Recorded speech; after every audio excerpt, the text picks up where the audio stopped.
What up, stream? Happy Tuesday. Happy to have you guys here. I think we saw a little sub before we went live from Shade Blight. Is it time to get moist? It is indeed time to get moist, Mike. Let me pull this monitor over near me so I can see the chat a little bit better. Do you have chat up on there? I do not have chat. Oh, let me fix that for you. Happy Tuesday to you, Lord Erican something. How about now? I do now. Eric Cannon. What up, T-Bouncer? Eternix. Thanks for the sub. We had a couple come in the pre-show too. Nice.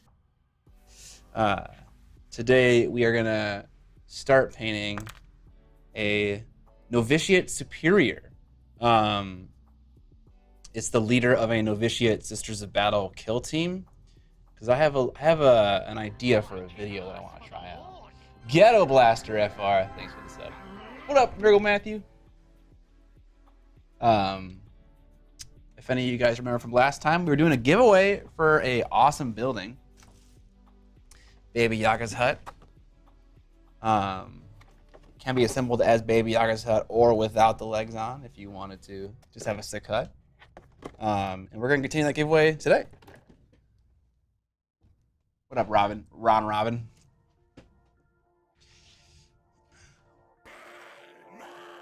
Reaper. Right away, right out of the gate. That's how you get the party started. That's how you get the party started, indeed. Thank you, Reaper. I appreciate the raid. Baby Yaga was my favorite part of the Mandalorian. Nice. His name is Gragu.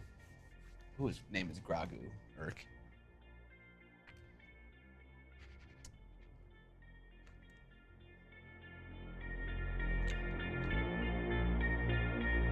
So Scott, tell the people about what you're painting today. Can do. So I have an idea. Oh, is that a Star Wars Mandalorian joke? I have an idea for how I would come up with a paint scheme in the best way possible. I found a lot of value as of late in doing that process that I've done in videos where you paint a model in 10 hours, 1 hour, and 30 minutes. I think you discover a lot about a paint scheme when doing that. And two, I have done some videos in the past, namely the Slaves to Darkness one and my Dark Eldar one, and also the White Scars one, kind of, where I like create a scheme and then try to make it efficient over the course of 3 trials. The White Scars one's a little bit different because the scheme's already created for me in that situation. And so I'm trying to think here, like, how do you, if you want to make your own scheme and you don't want to copy a box art, like, what's the best way to put those two things together? And I think the best way is to take your time on one model, spend like 4 hours on a mini, and they're gonna be 10 hours, whatever, 2 to 4 hours, somewhere in there. Kind of suss out the ideas you have in your head on the model. And then once you've got that process down, so this is like the 10-hour version of the model, then you proceed to make it efficient. So in my other videos, I would like literally time out the steps and see how long it took me to do each variation of the paint scheme. And this would show me like what steps are giving me value based on how much time they're consuming. And so you do a couple trials after you've locked in your idea, your paint scheme, and then you lock in the efficiency. And then from there, smooth sailing. So the scheme to you is not only the actual colors, it's the whole process. Kinda, yeah. Well, first I need to figure out, this arm does not feel like it's supposed to go where it's going. I hate that. Yeah. It's like very loose in this socket. Yeah, so the paint scheme for me is like, it's a lot more than just like, my main color is red. It's like specifically what kind of red, What color are the neutral tones? Neutral tones can be just brown and tan and gray and white, and they can just be, kind of boring. Or you can shade them with a fun color, highlight them with a fun color. You can like really eke out a lot of interesting color, color scheme stuff. I don't know how to quantify that in those neutral tones, and so you kind of figure out a lot of that.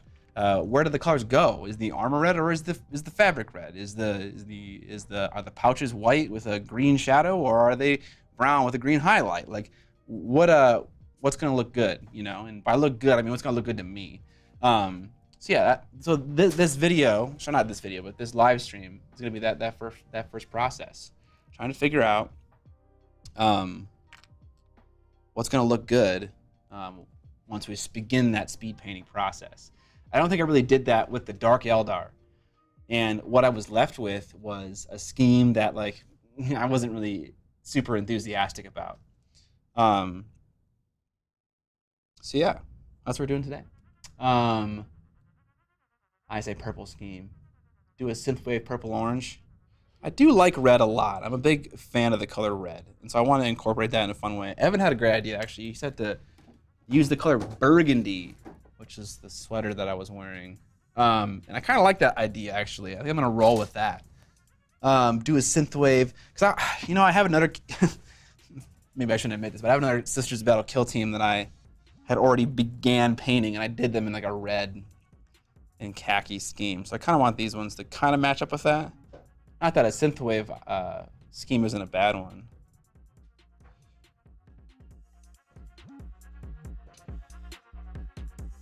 Dude, where the fuck does this arm go? Everything else, assembly-wise, on this model made sense. Does it just like cross her arm just like that? It seems like it's down at way more of an angle. Seems awfully static. What do you mean? Like of a pose. Yeah. Burgundy and cream. Yeah, I'm feeling burgundy and cream big time. Not nearly enough orange on Sisters. That could work for sure. What I usually do to create a scheme is take a really cool color I enjoy and make that the main color for the majority of the model. Then find a good contrasting color that works well and go from there. Absolutely is a great idea. What up, Virtash? Deep blue accents with some red and khaki, not a bad idea. Dark green might be something. Dark green could be something for sure. If only there was a miniature painting YouTuber that put together several videos on how to decide and put together on a color scheme. Are you talking about me? Yeah, I am. Yes. I'm gonna use that process today, but I'm gonna first start on a model, the one that I care about the most. Well, first, you're gonna figure out how that arm goes on there. Yeah, what the fuck, dude? He's struggling, chat. There's He's like having a hard time. There's a cavity somewhere in there. Oh, you know what? Am I not? Oh. Wait, hold on. The camera looks way bad. Did we forget to turn on the camera? The LUT in the camera? I didn't change anything. We'll think about that later. Arm and cape goes on. Okay, let's take the L and just stop trying to make that arm work and just see if we can get the other arm to work. Documatic, thank you for the subscription. Subscribing at tier 1. Hey, thanks for the sub. Camera looks fine. It does not, but that is for us to figure out. Yeah, don't worry about it. In the miniature camera, Scott just looks a tiny bit jaundiced. Yeah, just a tiny bit jaundiced.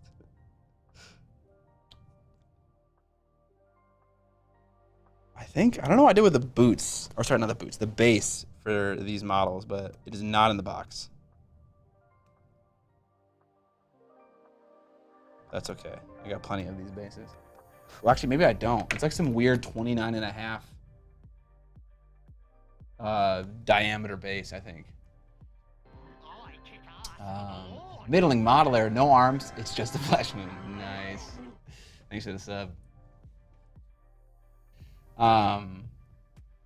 Yeah, here, let me give you an example. Look at the red of this book in my face cam, which is also a little bit bad. And now look at it.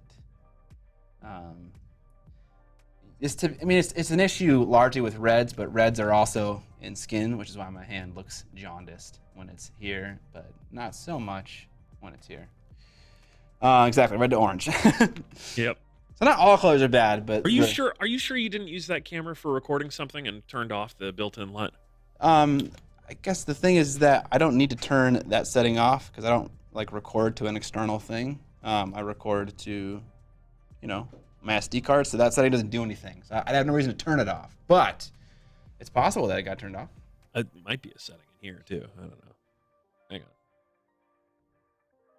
Oh, okay. It just settled. The bit settled. Okay, nice. We figured it out, chat. Popped that arm back into its socket. Yes. You ever dislocated anything, Scott?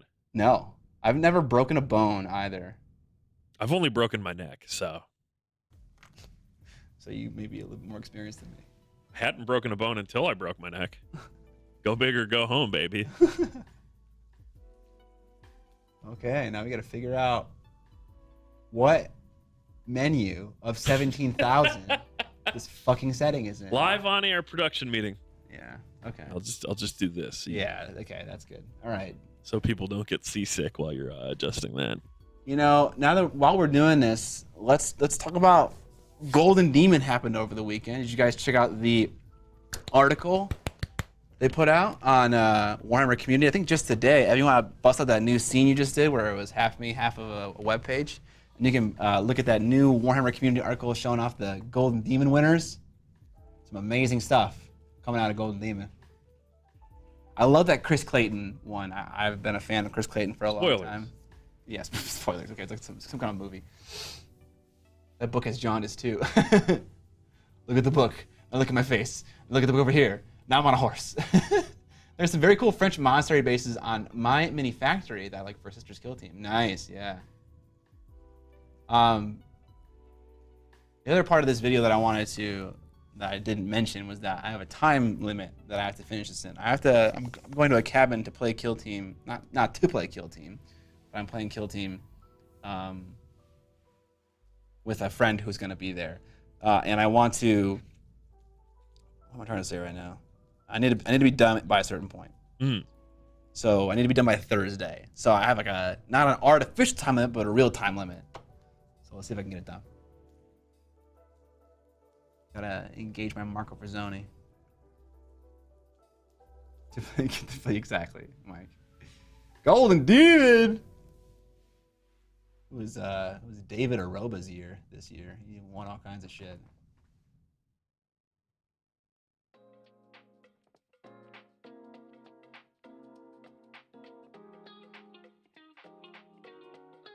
HDMI, why? Okay, yeah, it's off. Nope, I didn't do anything.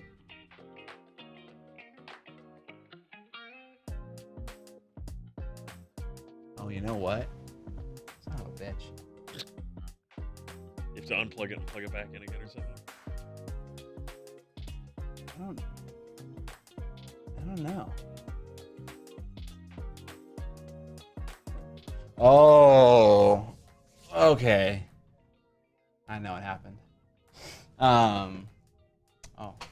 I went off of it again because that camera is on the browser scene. So. Oh, okay. Morado Font is grabbing awards back to back. It's impressive. Well, yeah. I mean, when you paint a model a year, which Roast. I would love to be able to paint that way, but I don't have it in me. Scott, would you be able to handle painting just one mini for the whole year? No. I mean, like I'd lose my mind. I like to imagine that I can do that. I'd make it like a week, and then I'd just throw myself off a building. Okay, calm down. Does that look absolutely terrible in the camera? No. Of course, I am looking at it on a thing the size of a postage stamp. So give me a second here. It's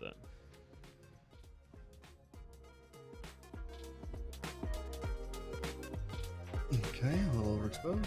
a little overexposed, but it's certainly a lot closer. Sorry about the wiggle wobble, chat. Yeah. Hope you're not watching this on your VR goggles. Yeah, oh god, that'd be bad.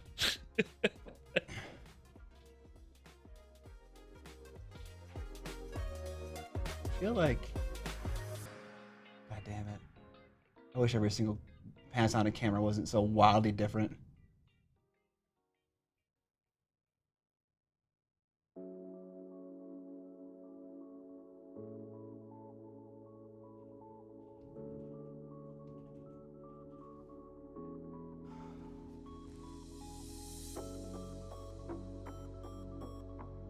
What brand is your mini camera? It's a Panasonic GH6. All right. Are we satisfied? No, we're not. I mean, I haven't done the fucking thing. Oh, with the thing? Yeah. Do you need me to grab the thing, or do you have the thing there? I just need to Google where the fucking menu item is. I don't want to sit here and just search through all 80 pages of this fucking camera thing. It's just gonna take forever. So Yeah, the thing really will take forever. it will. There's so many menu things to dive through. Ever since the GH4, the GH5, GH5S, the GH6, they just keep getting more and more complicated. Okay. Higher number, more complicated. Yes. All right, you want to look at some of these Golden Demon winners? Let's fucking do it. Hey, Maxime Pinaud, previous Slayer Sword winner. This orc, he was one that he converted a long time ago. And then painted for this Golden Demon. I think he didn't convert it, he sculpted it. This is the open category. Oh, it's a single miniature 40K. It's not Single open. miniature, yeah. Yeah. 1x 32 millimeter base. Okay, I'm assuming that the big sister goes in the 32. Okay, this one's nice. I'm not the hugest fan of it, but I like it a lot. And then we got Alberto Moreto font. This is the guy who like paints like 2 miles a year. Looks amazing. Mon Z1337. Thanks for the sub. Ooh, what was that little zoom in right there? That's the Warhammer community page. Oh, okay, that's cool. Thanks for the prompt sub. Yeah, I like this one a lot. I think the smoke actually coming out of the gun actually looks great. Yeah, A lot of the time that can look like awful, and Yeah. it's pulled off here really well. I think you're right. That was something I didn't really give much attention to. That like super dark gray smog. It looks amazing. Now the other guy, I don't know how to say his name. Maybe it's Tibau. He was at Adepticon as well, and he had a lot of really cool paint jobs, and I love this one. This is very in that vein of like 80s turbo chrome. Turbo Crow. Yeah, I love it. I love it too. I'm very glad I have no interest in painting at GD. Way too stressful. I mean, it's only stressful if you make it stressful, right? Watt 6 subscribing with Prime. Thank you. Thank you, sir. But yeah, it doesn't need to be stressful. But if you don't want to do it, then don't do it. Or do it anyway. What we got? See, the squad is a bit hard to really see what the fuck's going on. Every time I click, I'm getting an error noise, and that worries me. That also worries me. Okay, everything's fine now. All right, move on. I am filling the slot on this base with Tamiya white putty, for what it's worth. Tamiya white putty? It's pretty cheap. It is. It's like it's an acrylic filler. I think Vallejo makes the same thing. We can honestly skip over the units because it's like they're maybe like there's not much to say about them because you can't really see what's going on. I mean, I don't know. I thought the little jungle crew was pretty sweet. They are sweet. Yeah. Okay. I think maybe this goes without saying, but every winner is amazing, in its own right. Oh, David Sober, the man, the myth, the legend. This guy took the whole year to paint this and then some, even more. This is a reference to the first Slayer sword that he won, but like a facelifted version of it, where he's done all kinds of conversion and stuff like that. So it might look a little silly, and it's because it's based on a tank from the 90s, which looked silly back then. Yeah. Sorry, not back then, but it looks silly now. It looked silly back then too. Yeah. Warhammer was just a little sillier back in the day. Yeah, it was. And then you just take like a great unclean one kind of? Kinda, yeah. Definitely like one of the many models. And you just stick it on a tank, you know? Easy. And then spend like a year and a half painting it. Yeah. I would have loved it if he would have won the Slayer Sword again. That'd have been the coolest story ever, but he did not manage. This is a great mini. I love it. It's real good. It is good. Horrifying. It's Steven Smith, big old knight. A lanky knight. Yeah, well, he's like, it seems like he's pantsless, but he's not. We know he isn't. Yeah, I don't have much to say about the big old knight. It's hard for me to judge a knight. I just don't know what makes them look good. They all kind of look good to me. Yeah, I kind of feel the same way. The only time I looked at a knight and was like, holy shit, that's amazing, was when I looked at Demon Richard Gray's like crazy freehand. They look insane. I know Vince is real proud of his knights. It's called the Night Streaker. Nice. Yeah, see, like Vince has got like crazy freehand like all over the model, and that makes sense. It's easy to see what makes it look good. Yeah, I think that this angle actually isn't doing this one favors, because you can see that there's a ton of detail up on the shoulders and on top that's freehanded, and it's kind of lost here in this front shot. Yeah, it is. Also, I did see some other photos of this one, and it does have a ton of teeny tiny details. Like you can see on his leg that's up on the rock there, you can see little teeny tiny badges and stuff. Yeah. It's like paint. Yeah. I mean, there's that, and I mean, I don't know. Like, I'm assuming this is amazing looking in real life, because everyone shit on that skink that won Slayer's Sword last time, but I saw it in person and it was amazing. So like, they shit on it because, you know, oh well, it's just simple. There's nothing cool about it. It's just a skink, and it's like perfectly painted. That's what matters. That's what this competition is. Right. It is perfectly painted. The orc, I'm not sure about the orc as well. It's not like a very striking thing. I think the base is a smidge too large for the model. But yeah. I don't know. It gives you that sense of him being on a big open wasteland or whatever, right? Yeah. Lummox Beast. What's my opinion on Streaking Grime? It's pretty good. I like it. Large model time. Large model. Alonso Garcia. This guy also won a couple of things as well. You know, Vince mentioned something about, it wasn't this category, it was the fantasy large category. He mentions that a particular model looked incredibly like heavy metal tuned up to 11. And I kind of think that on large figures, they kind of all just look like amazing. I don't know, with a low res photo and a large figure taken, you know, a little bit farther away so you can see the whole model, everything kind of looks amazing to me. Yeah. Yeah. So I have a hard time telling when something looks like heavy metal turned up to 11 in this kind of situation. This looks awesome. GH6 LUT HDMI. Okay, this one I don't get. I saw it on Instagram before I saw it in the article. I don't know. I'm sure it looks amazing in person, but this photo is not doing it justice. How big is he? That's the question I have. Yeah, I suppose when you compare it to the last thing we just saw, which is like a, you know, kind of like 3/4 like the volume of a baseball, kind of in that world. This looks like very small. Yeah, I just wonder if it's actually he's pretty big and that base is just enormous. But it looks pretty good to me. Yeah. Next one is Ooh, god damn. this Johan. What even is this model? Is it a Tyranid thing? I don't know, but I want it. I want it. Scrap protector? I don't know. The whole thing is just great. I love this. This one also pulls off the big black smoke.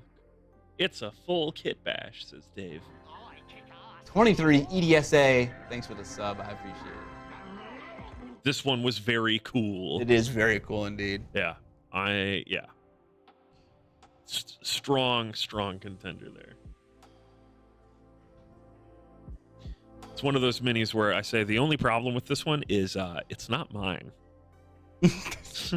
I'll get to the second Albert Moreto font piece. This is absolutely amazing. Just looking at this piece is just fun. It's so smooth. And yeah, it really takes smoothness to the next level.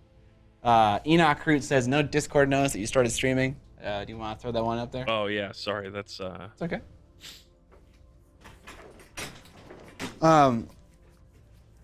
So yeah, he actually came with 2 pieces to Golden Demon. So 2 years worth of work. Nurgle Tank and Nurgle Orc were my favorite. But yeah, man, that moon up top, goddamn. That sack right below it, the knife. It just feels like a storybook illustration to me. Why is that? Because it's so the way that it's highlighted around the edge, it's like Good Night Moon or something. Like it's so smooth, watercolory almost. Okay. Mama Wolf, hey Scott, are we doing a Golden Demon quarterly? We are not. I mean, I suppose you could. You certainly could paint a Golden Demon entry in a quarter. I feel like it's probably the majority of what you would do in that quarter. I guess it depends on the size as well. You know, not everything needs to take forever. All right, what's the next one? Sorry, I'm doing 2 things at once, Scott. That's okay. Oh man, this one. I've never heard of this person, but like this is a really well painted model. Sten Froden. Yeah, so like this you can tell a little bit easier that it's well painted because it's a smaller model and the picture itself is closer. I love how in this, you know, Albert did the same thing that this guy's doing. The face of the axe is just like entirely black. Is that what we're doing now? Are we doing this? Are we really phoning it in that hard? Like it's not that difficult to make a flat surface look reflective. I mean, he's doing it on the sword, like right next to there. That's a flat surface, just it's like longer and skinnier. I'm surprised that we can now paint the entire face of an axe or a knife in the goblin's case just black and just that's okay. It's because it's blackened. I don't know. Blackened. Like this guy has the chops to make that thing look good, and he just didn't, which is fine. I'm surprised that is like the current trend. He's using black for the light glint. Yeah, I mean you can just have the area around that glint be dark, you know, and have that glint still work. There's like a whole other. I mean, in the world of miniature painting, that surface area is fucking massive. Yeah, it's seasoned cast iron. It's sponsored by Lodge Cookware, is what I have to say. Okay, yeah. I think it's real good. It's funny to call attention to stones, but I actually think the stones on this base are some of the best I've ever seen. I think it's on purpose. Oh, I have zero doubt that everything on this model wasn't done intentionally. I mean, that's the whole thing with Golden Demon. Yeah, I mean, like everything is, yeah, exactly. The lichen, everything on here is intentional. Yes. I'm just surprised that like people are making that choice. The stone is lovely. That is not what I noticed. I love how the reflections on the sword are different color temps. There's some warm ones, there's some cold ones. That really helps to sell the effect of NMM. The question is, what is it reflecting? What environment is he actually in? I mean, like the stones are, and like the grass is kind of like yellowed and stuff like that, and so that makes sense for the yellowy reflection. And then the sky is blue, so maybe it's a blue reflection. But the sword is, you know, the 2 faces of the sword are pointed at relatively the same object, right? They're pointed at the landscape, so they should be the same color. But like, it doesn't matter what should happen. Changing up the color temp of the highlights just makes it look more realistic, just cause. Well, all I can tell you is it definitely works. It does work. Badass. Yeah, this is one of my favorite ones. Advent667 subscribing. What up, Advent? Thanks for the sub. What up, Super Villain Gorilla? Super Vanilla Gorilla. That's a good one. Oh God, dude, I love the red armor. Yeah, you would. I think Vampire boy. I know, dude. This is so great. I feel like the posing is a little weird, just because like he's like. It's cool that he's coming down on a branch, but it just seems a little strange. Guess you got to do something to hold him up. Yes. Like, where is he? Is the horse flying? Maybe the horse is flying. Real naughty. Thanks for the sub. Miniatures Den. What up, my dude? Good to have you.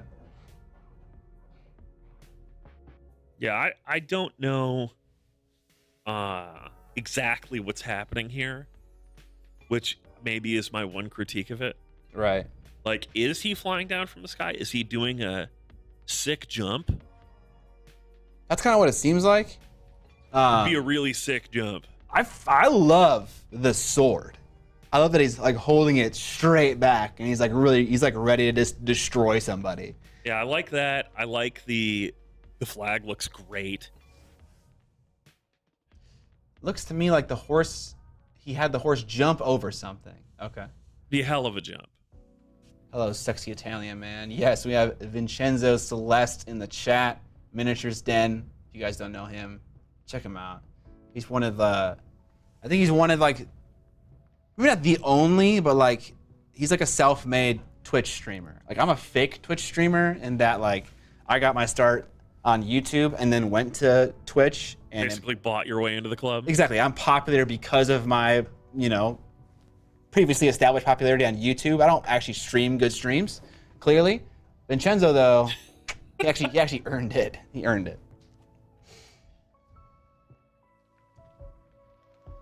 You're a self-made YouTuber, indeed. Little fantasy unit now. I wonder if the cactuses are suggestive. I don't know if they are, but I wonder. It's only suggested if you believe they are. Happy Tuesday, indeed.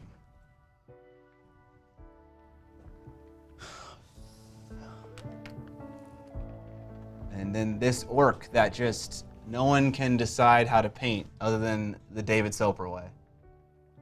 I feel like we've seen this orc, the one in the back, painted in the same way by prolific people now 3 times in a row. Yeah. And I think we need to change.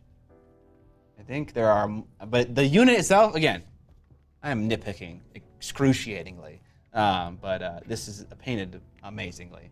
But it is just kind of the same thing again. Spiny eggplant. Can't argue with success. You have a YouTube channel? You leaving, Mama? Yeah. See ya. You're a self-made YouTuber. We should have a son. Are you just casually suggesting that we have sex right now, Vincenzo? It is that kind of stream. Let's be real. Because if so, I'm down. The last one is the Skaven. Yes. I love this one. I love this one so much. If I was going to pick one of the 3 to win, I like all these, but this is the one that I was like, this is going to be the winner, and then it didn't, and I was big sad. Yes. So, that fucking emote. Huskatron nailed it. He loves the verticality of this one. I love it just as much. I totally agree. It's like, this is what like gutter runners are doing, right? Like the terrain, while it like does look ridiculous just in isolation, looks, it works so well with the rats on it. You're just highlighting everything about the model and like the lore with a simple terrain decision. It's so cool. It's such a cool idea. It's just like perfect. I love everything about this. The truth is you could take off any 2 of these models and you would still sell what's going on here too, as like a single miniature base, right? If you took off the top guy and the bottom guy, you'd be like, oh, that guy just jumped off that pipe. If you took off the top guy and the guy like mid jump, you'd be like, oh, that guy just jumped off that pipe. And it's like you have like a sequence happening here. Okay, it's a picture book. Yeah. This is the one that Vincenzo would have given Slayer Sword to. Okay. I love the splash at the bottom as well. Yeah, no, this one's awesome. Free Riffle says, have you seen the Moonbreakers game and the digital painting you can do in it? I have heard of it, but I haven't really looked into it. What's a Moonbreaker? I don't know. It's a cool name though. I like it. Large model. I thought gold was the Orion Mini. Is this a Croak model that we've seen before? Or is this a custom thing? I can't tell. Tabletop skirmish video game. Oh, yeah, they actually contacted me to see if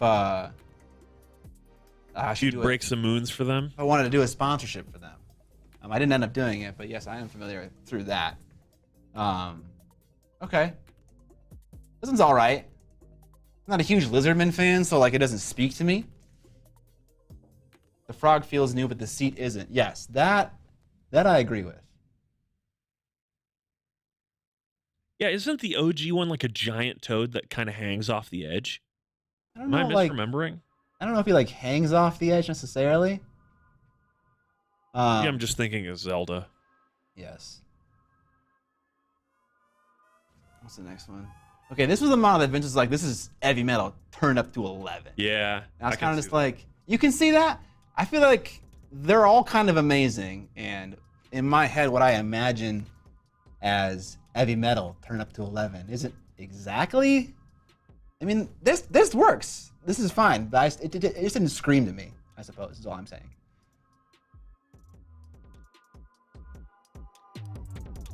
There's also this one. Yes, this is the other David Aroba piece, that one.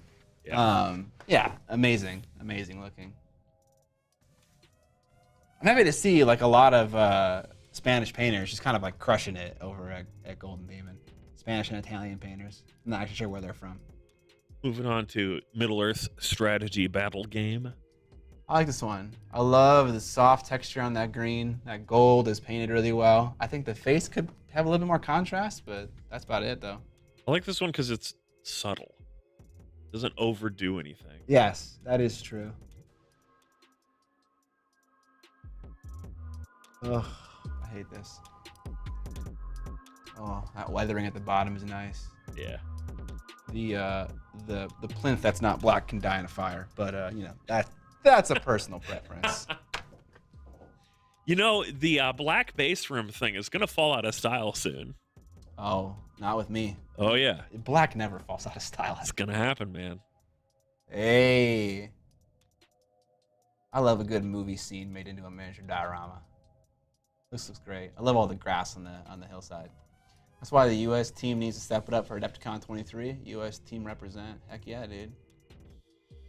Yeah, Scott, what are you gonna enter to win Golden Demon? You know, that used to be a thing that I cared about, but for some reason I just don't give a shit anymore. Is it because you keep not winning? Yeah, that's why. Definitely why. Yeah, fucking A. This one, rough.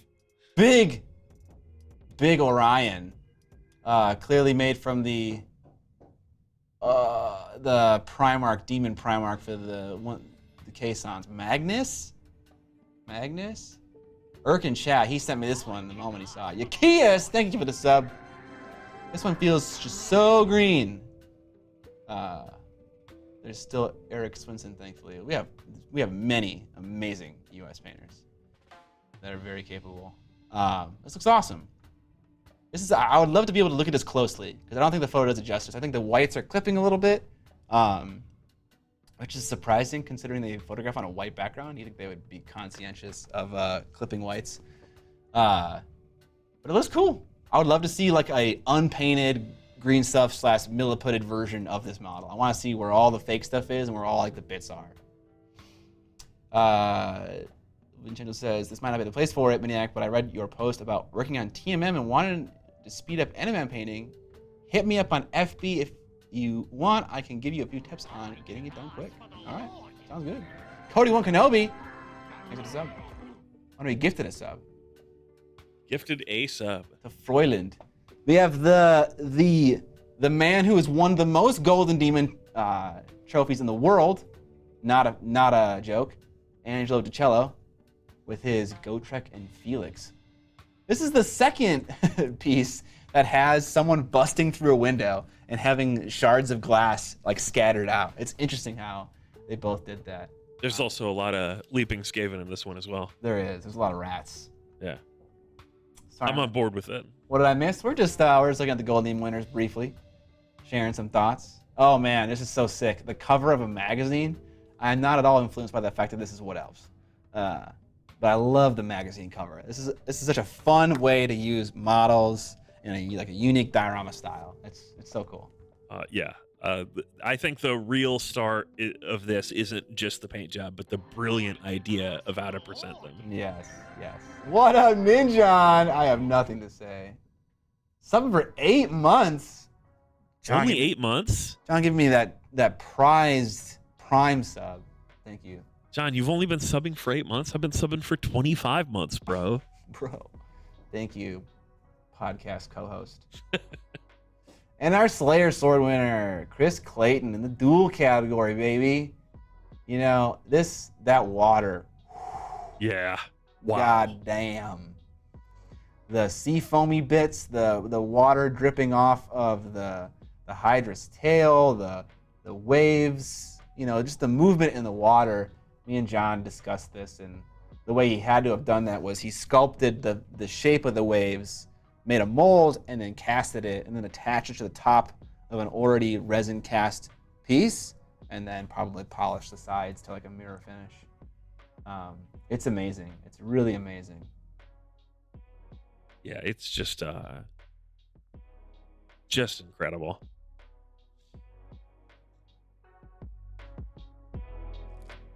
Pretty cool. I like the.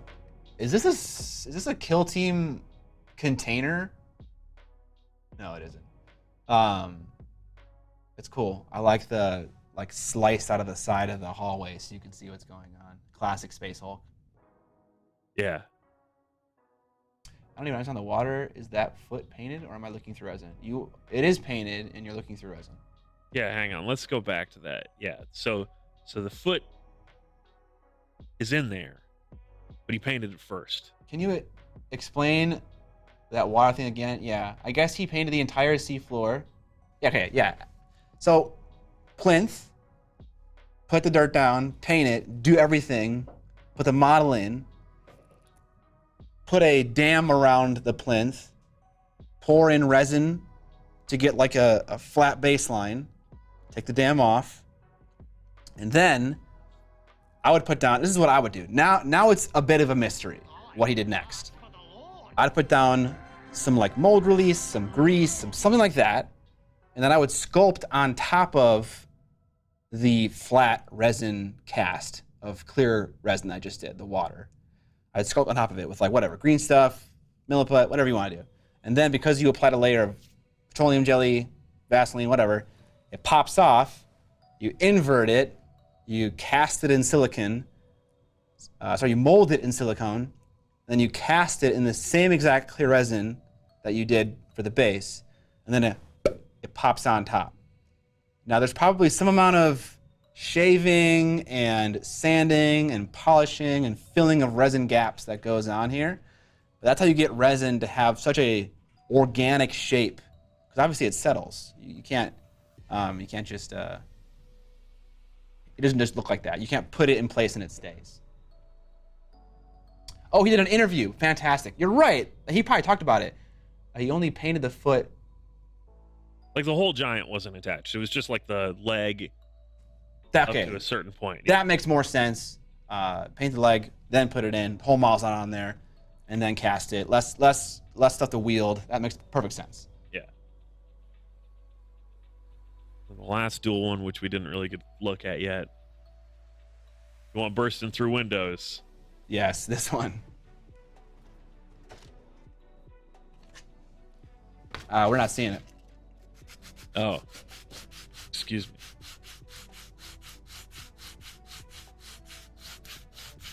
This is cool. I think the photograph is cool too. They have a really cool angle that like accentuates. How tall was this one in actuality? I don't know. The photo makes it look like it's 6 foot tall. Well, that's what I'm wondering is if it's forced perspective or if it's just actually like a 5 foot tall piece of stuff. Hard to know. Yeah, okay. So it is forced perspective. There is a spot that you're supposed to look at it from, which is where the camera is. What's the smoke stuff coming out of the thing? It's like almost fuzzy looking. Yeah, it looks fuzzy. I don't know. Smoke stuff, Scott. Yeah, thanks, J-Boy. Smoke stuff. Yeah.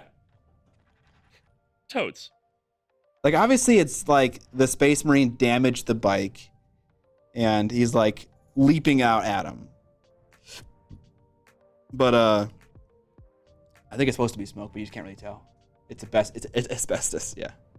I like that idea a lot.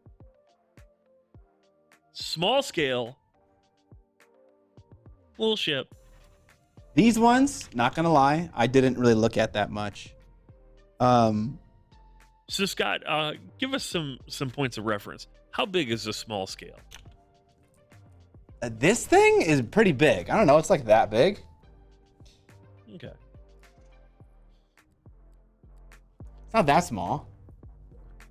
Like, I thought it was a little silly that in the small scale category, people were painting Titans. It's just like, yeah. are you really painting small? Like, I want to see 15 millimeter models. That's what I want. That'd be fucking sick. But yeah, I think we just got a bunch of spaceships in this category, didn't we? Yep. Yeah, I don't know. These are Alex Lahoullier. Love Alex Lahoullier. Love his yellow Space Marines. But yeah, none of these really do it for me. I mean, that's pretty cool. Is that one about to crash into the other one? Is that what's happening right now? I don't know. Definitely the perspective of that with the ground makes me think that they're both about to get allocated as maneuver kills to their enemy. Yeah. But, you know, I don't know. Dude, Youngbloods. Youngblood's showing up big here. What the fuck? All three are amazing. Yeah. Amazing. Also, I want to shout out to Irk for his hilarious joke of saying backdrops are so 2020. Now it's all shattered glass. Yes. Everyone's doing it now. But yeah, all of the Youngbloods category is shockingly good. Like, I don't know. Sometimes you get a real mixed bag in the Youngblood category, but this year they really fucking brought it. Yeah, what is the age cap? Like 15. 15? Yeah. Okay. This one is excellent. It is. Frankie Clark. This one is even more insane. Maybe it's the painted backdrop doing work. Yeah, but it's not shattered glass, so it didn't get gold. Yeah, that's what it was. Any 30-year-olds feel real bad right now? Yeah. Quiet. Biggest Blake is 13 months. Sheesh. You've come so far since I started watching. Heck yeah, dude. Thanks for hanging around. Appreciate it. We're 4 away from our goal right now. To yeah. If you didn't know, we're giving away Baby Yaga's hut. And 60 subs, 4 away. Baby Yaga? Baba Yaga. I keep calling her Baby Yaga. I'm okay with it. We can go with Baby Yaga. Baby Yaga. You know, it's before she grew up, you know? So at 60 subs. Introduce your D&D players to Baby Yaga. Dude, yeah. This is the way. Next masterpiece needs to be a fish coming out of the river and slamming into a window. That'd be a definitive model. Yeah, definitive model. Absolutely. You're giving us John Wick's house?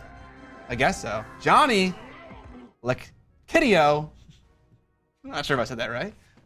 Thanks for the sub. Crazy Feet, Heaven on Earth. Oh, I just read that as a Wi-Fi password. Well, Heaven on Earth. That's totally a Wi-Fi password screen name. Thanks for the subs, guys. I think we're 1 away from doing the giveaway. Yeah, we are 1 away. Hey, can we go to a brief we'll be right back? I don't have a we'll be right back scene. Okay. Can we go to the pre-stream screen? I don't want to fuck with the camera while we're live. I don't know how to be engaging while also doing that. There it is! All right, how about you just run a giveaway? Yeah, that's what I'll do. Don't worry about being engaging. I gotta click on buttons to run giveaways. Hang on. All right, we're gonna do a giveaway. I'm sorry that I don't have my shit figured out at the moment, but I'm gonna go figure it out real quick. We're trying to make things work. Make the dream work. Entertain the people, Evan. You know me. I always entertain the people. Hey, what are we giving away? Baby Yoda's hut?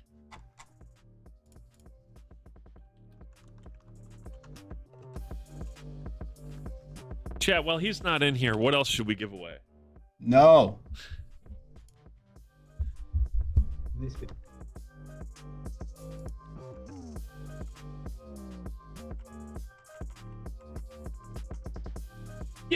Yeah, we can give away Scott's car. Hey, Scott, I'm giving away your Honda. You don't want my car.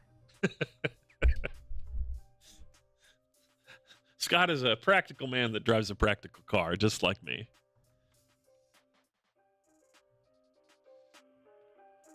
Okay.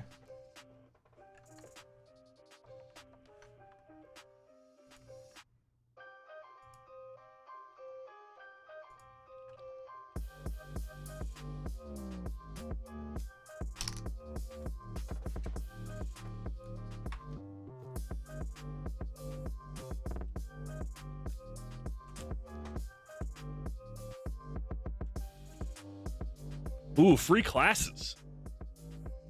Yeah. Well, a paid trip for 2. Come out here to Miniac HQ and hang out with Scott for a whole month. What is going on?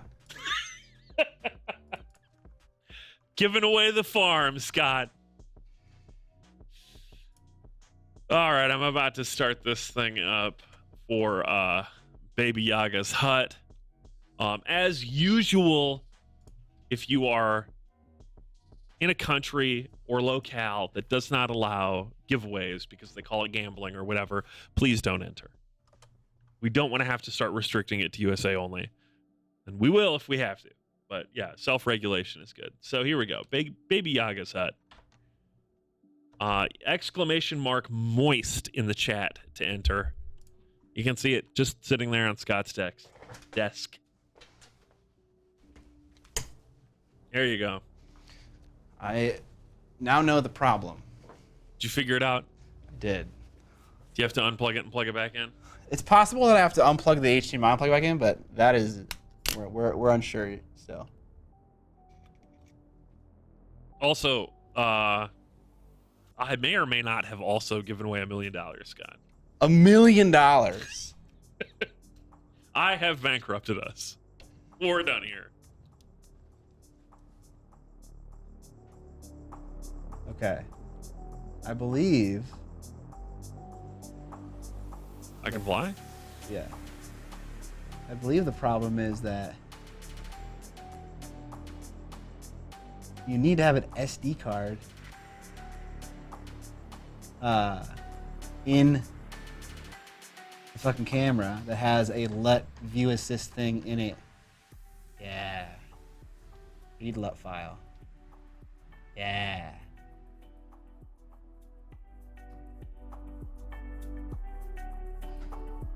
It's working. Chat, it's working. Chat, it's working. Okay. Should not look gray now. Hopefully.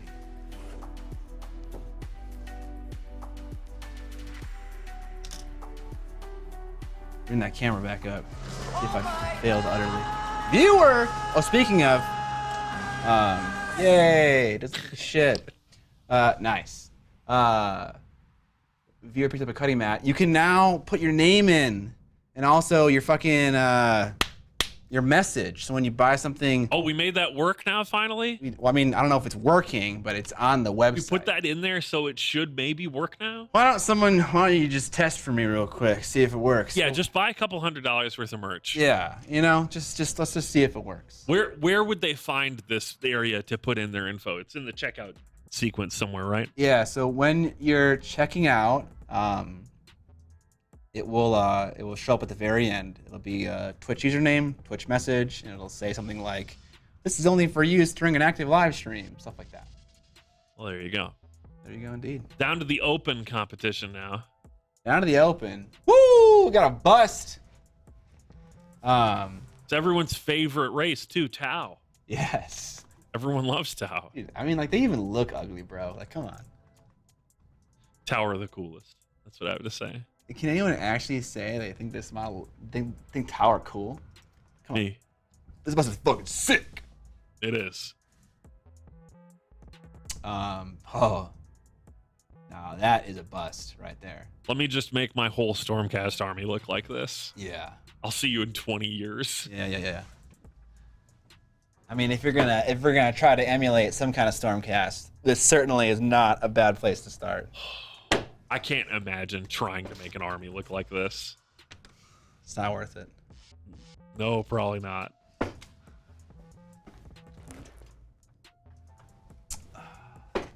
It's amazing. Glorp says, if you make a mistake when you're modeling a face, you can just say it's a Tau. There you go. Kind of true. Yeah, see? Okay, no one likes Tau. I like Tau. I don't disagree that they're ugly. I think they're cool, though. Is that what Tau are supposed to look like? Can I get all my Tau aficionados in the chat sounding off? Darren Latham showing up in bronze. Hey! So yeah, guys, if you didn't know, if you're an employee of GW, or if you have a weird model, like a bust, or a fully scratch-built model that doesn't fit into the other categories super nicely, you go into the Open. And in Open, what's special about it is you don't win a typical demon, you win like a plaque. And also in Open, you can't be put into the running for a Slayer Sword. Yep. None of this is bad. It's just some fun info. Aaron Latham with his Orange Boy.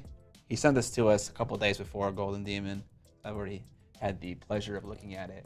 I think the most noteworthy thing in this model is the sword. It looks like it's a butane torch. Yeah. It has like feathering on the blue that totally makes it look like a blowtorch. Yeah, it's really cool. And hot.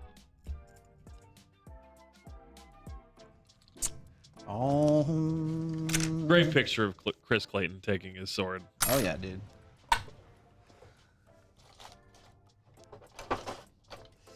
Well, there you go. They're the Golden Demon winners. We did it. We did it. We did it. Browser source works. That was our test. Yep. All right.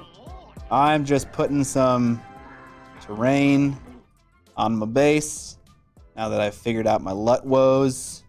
Sorry, everybody, that took so long. We're back in hobby business. You know, maybe I shouldn't have put this stuff on. Because now I gotta wait for it to fucking dry.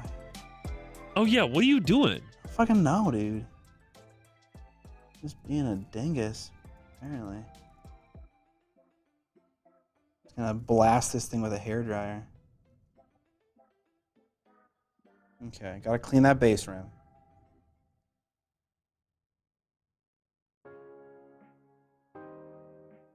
Ugh.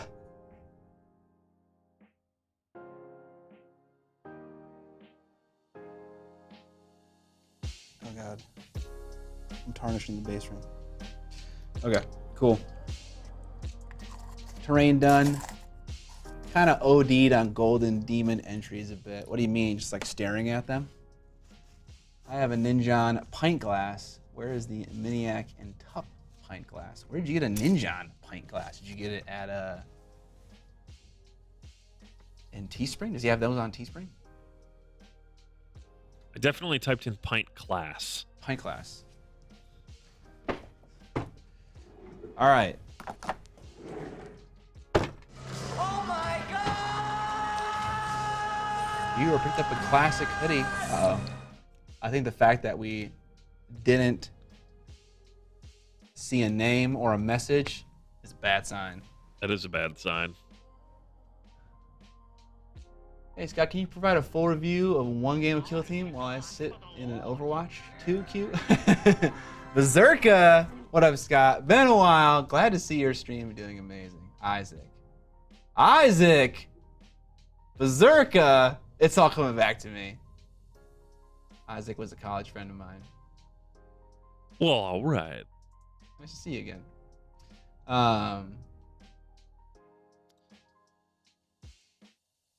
There's the Ninjon pint glass. It does exist. There it is. Look at my merch. Give it a lick. Tastes just like raisins. Nice reference.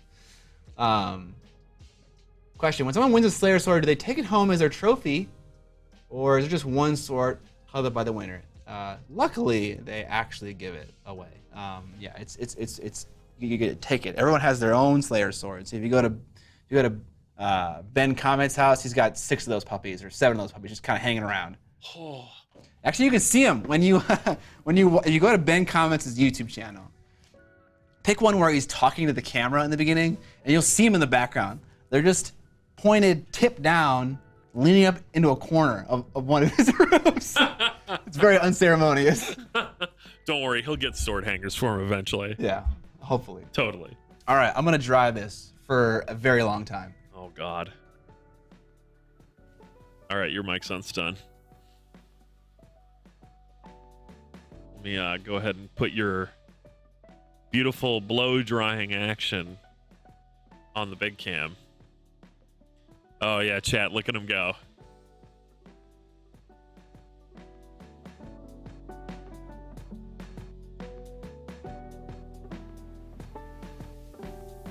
The giveaway hasn't ended yet, Advent. We've got 20 minutes left in that giveaway. Exclamation mark moist to enter. We are giving away Baby Yaga's hut from Reaper Miniatures. Are you happy with your state of blow drying, or should I leave you on stun? Okay. Seeing some first timers in the chat. Like I was saying when we started the giveaway, if you're in a place that doesn't allow you to enter a giveaway normally, don't enter. Other than that, we don't worry about it too much.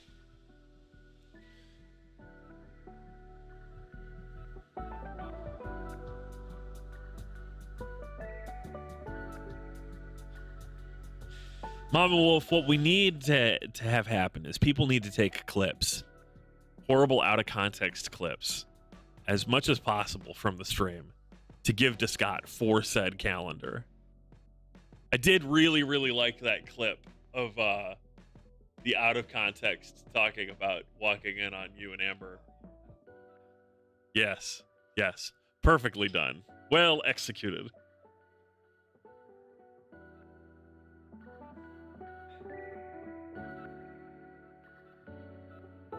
Yeah, Scott's eyes are bionic for the streams now. He uses implants to augment his ocular performance. Yeah. They can't hear you right now still. I've got you on mute. I can take you off mute if you want. Yes, please do. Done. Gotta update those emotes now. Yeah, I didn't tell you guys, but we're a partner now on Twitch. I actually didn't go through the process of becoming a partner. But we've been invited. We've been invited to be the Twitch partnership partners. program. They say that we set a good example for our community or something. Yeah, right. It's true. All right. Once we're a partner, we have like 80 emote slots or something ridiculous. Now, you don't necessarily get paid more as a partner. You just get more sick emotes.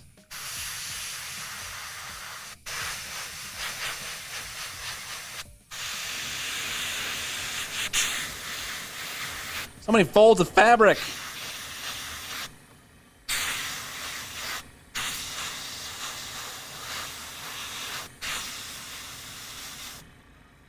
Get that paint cam up, Evan.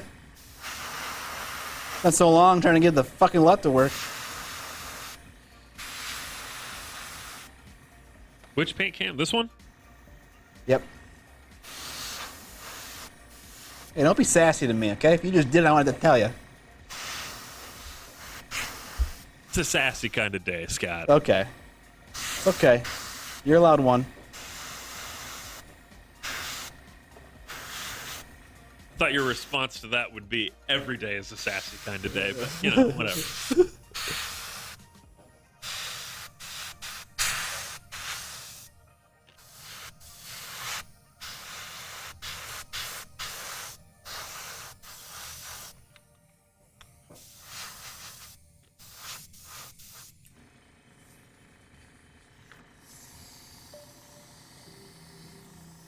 I really like that. Streamlabs. It's a hut with legs raffle is going on for viewers.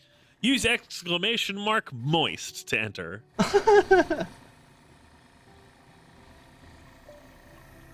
It's a hut with legs. It's true. So are you using Stynal Res to prime that baby? I am, but you know what? I'm actually struggling right now. It is clogging up my airbrush. Have you finally been stricken by the Stynal Res curse that I have spoken of so many times? Everyone's struggling with that. At least that I've spoken with about Stynal Res primer. I am now back to the point where I don't have a primer I'm completely happy with. What happened with the one? Well, I use the Pro Acryl. which has that amazing matte finish, but it comes off so easily.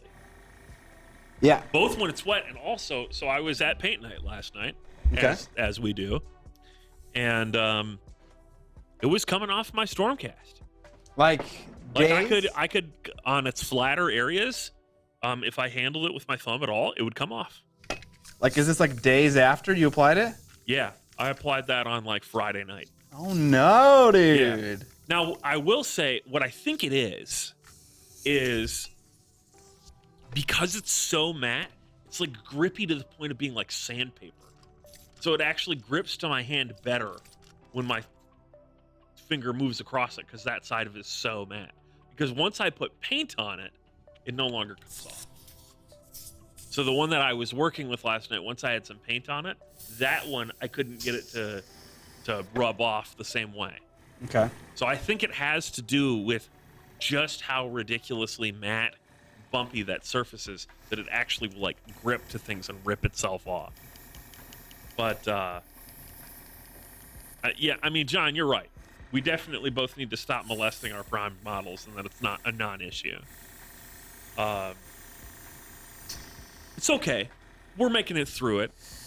I did my first test model last night, and I decided I'm gonna actually use TMM on my guys. But wait, as opposed to because you were gonna do some like fast NMM bullshit or something like that. Yeah, and it would work, except because the OSL is gonna land on the same sorts of edges, it doesn't look right once it's done. The OSL looks really good though, so I'm pretty excited about it. They're gonna look sick, but it's unfortunate that I don't get to experiment with two different techniques at the same time in the way that I want to. John, molesting the model is intrinsic to my painting process. So you're the miniature maniac, and John's the figurine fanatic. I think that makes me the miniature molester. Yeah, you got the short end of the stick there. I really did. Thanks, John.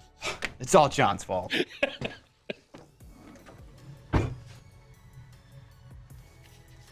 All right. I guess I could also be the figurine fondler. Yeah. I'm not sure which is worse.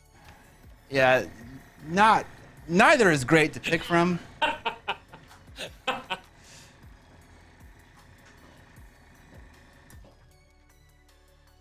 Mr. Lester, the miniature molester merch coming soon. I mean, that's definitely a fucking character right there. You could make some creepy dude call him Lester. No, definitely. It feels very John Waters to me. John Waters. Got to get my mustache back, but then shave it down to being a pencil mustache. Wait, you don't have a mustache anymore? Yeah, you do. Apparently, I still have a mustache, Chad. I mean, he's got hair on his upper lip, so like, what do you want me to say? I guess. Oh, yes. So that counts. Sure. Gimli the dwarf in Lord of the Rings is well known for his mustache. Oh, you're saying it's not exclusively a mustache? Yeah, that's what I'm saying. Okay. Yes, I still have hair on my upper lip. I now have hair on the rest of my face as well. Chad has a very important question. How can a chair have a mustache? Well, you see, when a chair is very masculine, there's a lot of testosterone in its body. Mustaches spontaneously appear all over it. Someone brought up a good point about primer. They asked why not use the Vallejo primer. And in my testing, if you let Vallejo primer dry for as long as it wants to, which is like a day, it is the strongest primer that bonds to the plastic models. Strongest primer. Yeah, the Vallejo is probably the next one I'm going to try. Maybe I'll get frustrated and just make my own damn primer. So you're gonna make your own primer? Yeah, I said maybe I'll get frustrated and make my own primer. Scott, you have to look at me when I say the next part. I mean, how hard can it be? Yeah. Should be easy.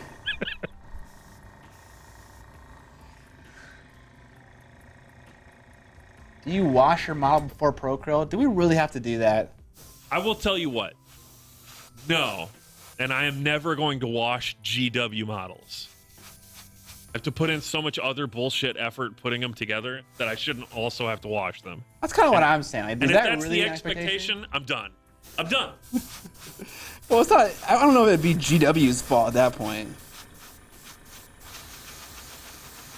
I think it would. What? I pay enough that they can pre-wash those sprues for me. Well, I think it gets nasty because you're molesting it. Maybe that's the argument. It's an urban legend. Did you say it's an urban legend? Yeah. God damn it.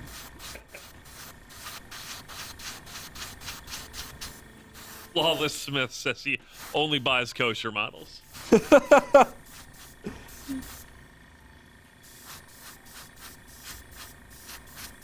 Got about 10 minutes left in the giveaway for the hut with legs. Exclamation mark moist in the chat if you want to enter for that. Again, if you're in a place that doesn't normally allow you to enter giveaways because they have overly restrictive laws for whatever reason, don't enter. Otherwise, feel free. Got about 110 entrants right now. Whoo! All right. No space on that, Snafflers. It's exclamation mark moist, all one word. Yeah, like all these other people just did. They're showing you how it's done. We got a nice, pretty zenithally undercoated model, aka what I should have had done before we started streaming. Captain Graybeard, not Captain Graybeard, subscribing with Prime 2 months in a row. Thank you, sir. Thank you, Captain Graybeard. It's very Zenithal. Thank you. Okay. I like burgundy. We're going to roll with burgundy. But what else do I want to do? I'm going to do a greenish, yellowish cream. We're going to do probably black and brown. Maybe red accent. Maybe like a very bright fluo red accent color. Maybe like red highlighted up to fluo pink. So it's not like, yeah, okay. I could like do red and I could like highlight up with white and kind of turn it into kind of like a nasty pink. And then Nasty I could pink. glaze over the nasty salmon-y highlight that happens when you kind of add white to red with hot pink and have like a red that turns into hot pink. It kind of depends on what I'm painting. Obviously, like if you paint a small detail, you're not going to get that kind of transition between those two colors. But if I paint a large enough detail, then you will see it. All right, that's the plan. Looks like we got to analyze nasty pink as my chat room name. Any plans for OSL? No. Not a No huge... plans. It might happen, though. You never know. I feel like OSL is a bait on models for like games and stuff. Here I am doing OSL on my whole army. I think if you want to do OSL, it's totally fine. But I would just do it on a display model. I wouldn't do it on gaming models. I'm doing a subtle effect, which is basically just the bottom edge highlights are all lava colored. Yeah. I mean, I did that on my dogs a little bit. Like I painted their eyes white, and then I spray painted them, my dire wolves, spray painted their eyes teal, and then a little bit of that overspray got around. Like that's fine, but like an actual OSL effect, I probably wouldn't ever do on an army.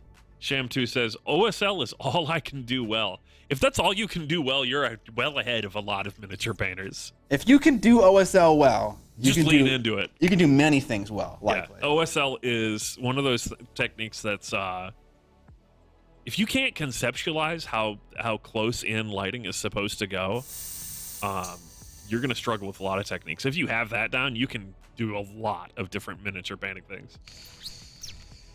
Agreed. Well, Exigent Midnight, Scott doesn't respect me as a artist or miniature painter because I'm just a chair. Definitely not. So.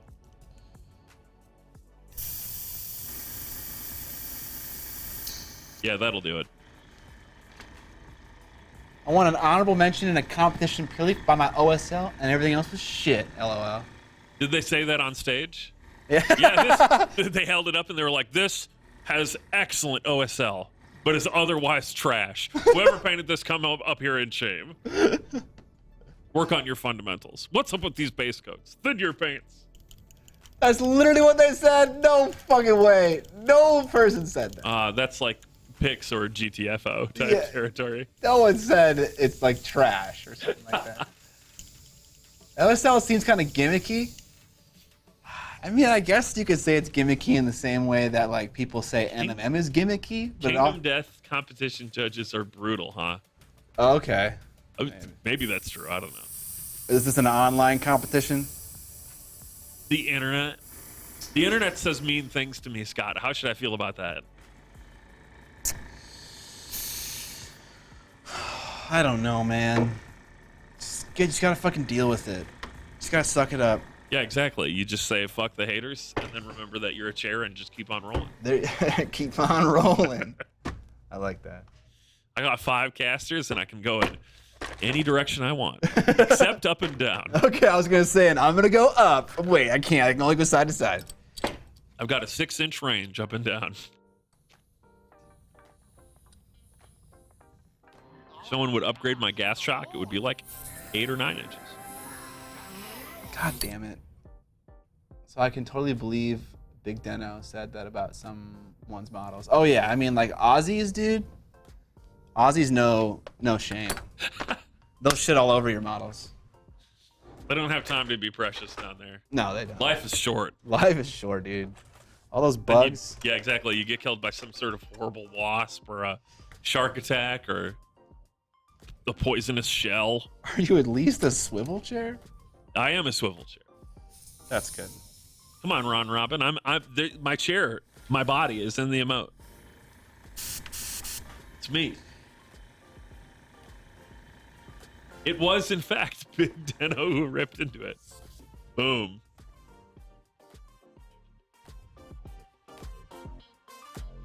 Millennia gave me her honorable mention. God damn, Millennia is still involved in mini painting? That's pretty cool. I'm gonna date myself a little bit, but my very first internet social interaction with mini painting ever. The very first one started in our mini painting subreddit. And oh wait, you and Amber are in an open relationship? She's open to you dating yourself? Yep. Whoa. I don't know what the fuck you're saying. That was probably some hilarious joke, but I'm gonna ignore it and move on. There was an IRC chat for our mini painting before Discord existed, and I joined their IRC chat.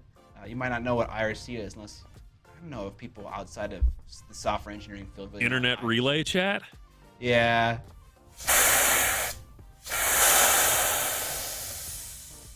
Damn, Scott.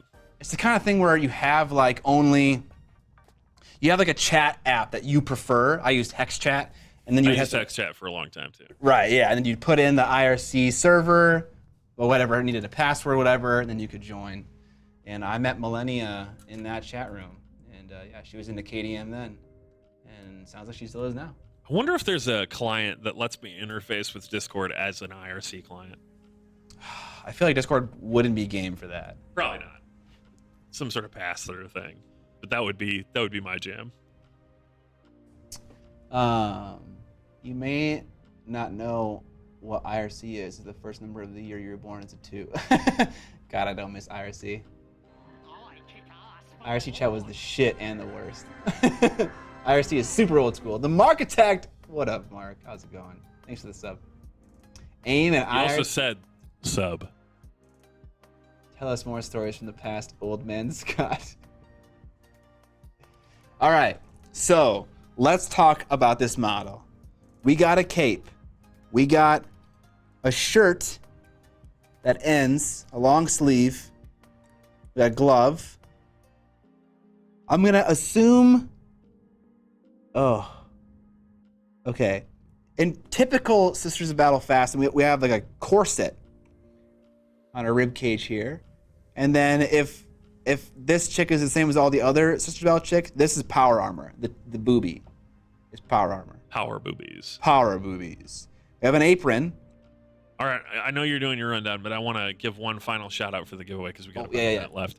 Exclamation mark moist in the chat to enter the giveaway for the hut with legs.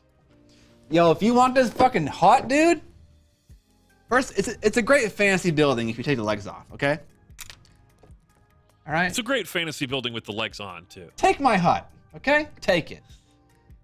This hut is just begging to be taken. Exclamation mark moist For a walk. in the chat. Not gonna be a sub. Gotta be a follower though. Are we requiring that? Yeah, because you have to. It just makes it easier to send the message. So yeah. Yeah, I mean, if you can type in moist if you want, but you will not be entered into the thing. I believe the giveaway we are running requires you to be a follower to at least be entered in.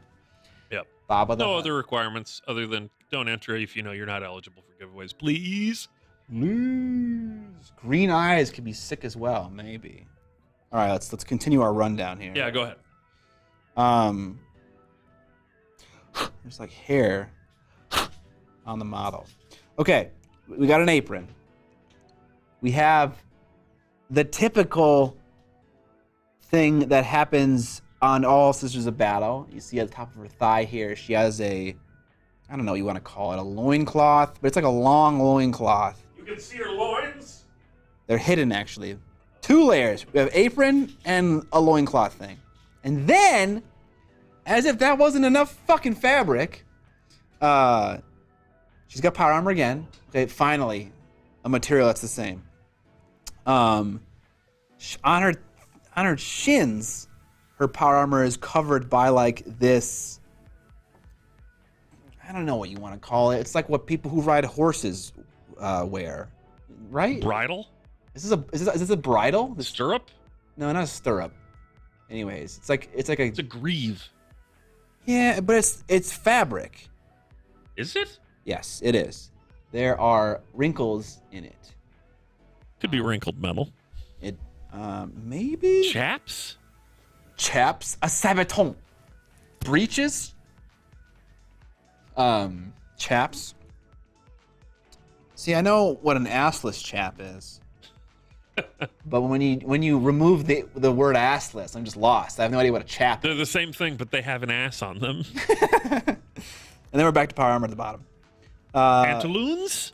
Pantaloons. Oh, also, there's like, she has the typical thing that Sisters of Battle people wear. Like the cloak, loincloth combo. All chaps are assless. Of course, right, yes. That is actually true. I remember hearing that.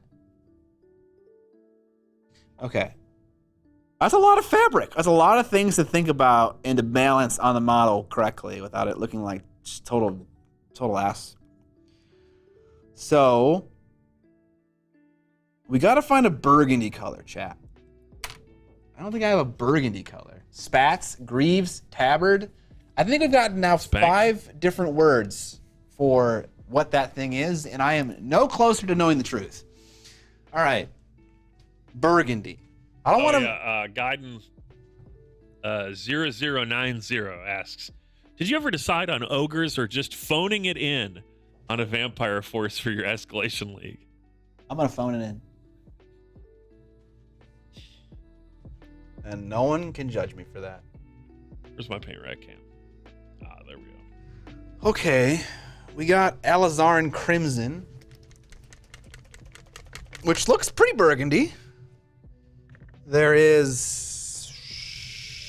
That's okay. Blorp can't believe that you would choose vampires. I mean, okay. How is that even possible? How is that even possible? Okay. I feel like I don't want to use a matte paint to do this right now, but I don't know an alternate solution. Just mix in some gloss. Yeah, that kind of works. They do have a satin medium for this paint range. Let's go ahead and pick a winner while you're picking paints. Let's do it. Ron Robin is our winner. Ron Robin? Ron Robin. So close to round robin. Yeah. Ron, I need you to reply in the chat so we can confirm that you're here. Come on, Ronnie Robin.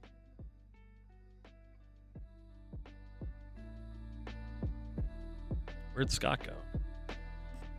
I'm behind the chat window. Wait, no, I'm here. Hello. He's down low. I'm looking at my my ridiculous collection of paints here, because there's got to be one here that's just the right color. That's not matte, but I don't think I'm getting lucky here. All right, Ron. So here's the deal. I'm gonna ping you in chat again. Oh. You are here, so that's good. That's step one. Go ahead and click on the Miniac name and message me a message with your email address, your address, and your full name. Don't put it in chat. That would be bad. Send that direct to me on the Miniac account, and we will get this hut sent your way.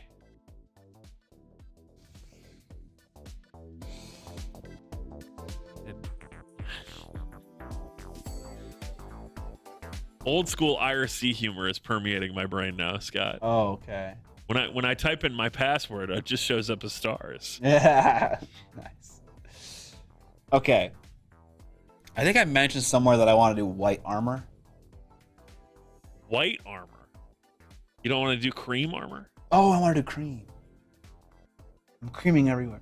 I feel like I should do that with airbrushing. Should I? I don't know if Twitch allows you to do a stream where you cream your sister. No. Wait, what? Sister of battle, that is. Oh. I guess we'll have to just try and see if it works. Okay, I forgot that I was doing cream. All right. What cream color do I want? You know, if rotting flesh, if this paint was still good, which it almost oh my god, it kind of is. I'm gonna do rotting flesh.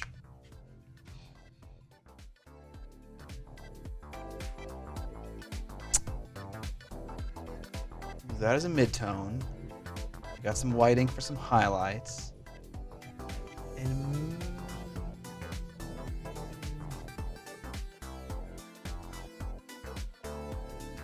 okay.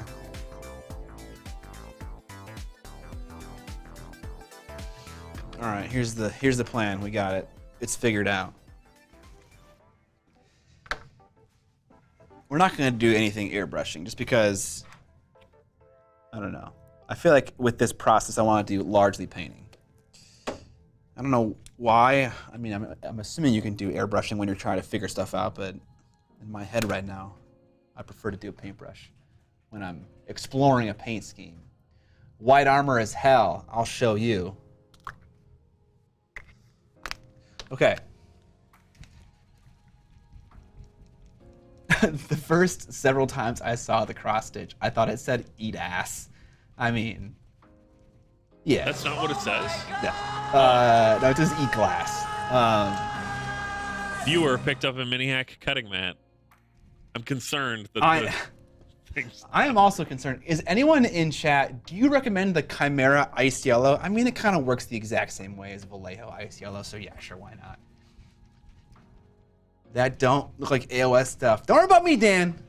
Worry about you, okay? What up, Gilligans?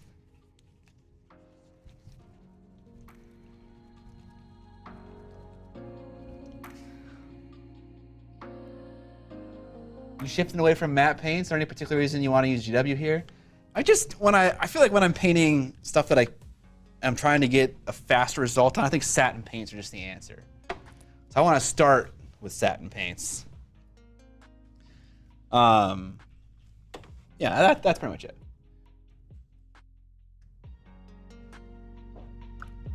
White armor than a sepia wash? Maybe, but we're not doing washes yet. Right now what we're doing is we're going to do we're going to paint this model in a challenging way. I'm an idiot. There's no water. First, you must dirty your model with paint. Then you may begin to wash. Yeah, I mean, you could wash over a zenithal and get a nice result. And maybe that's the answer in the future, is to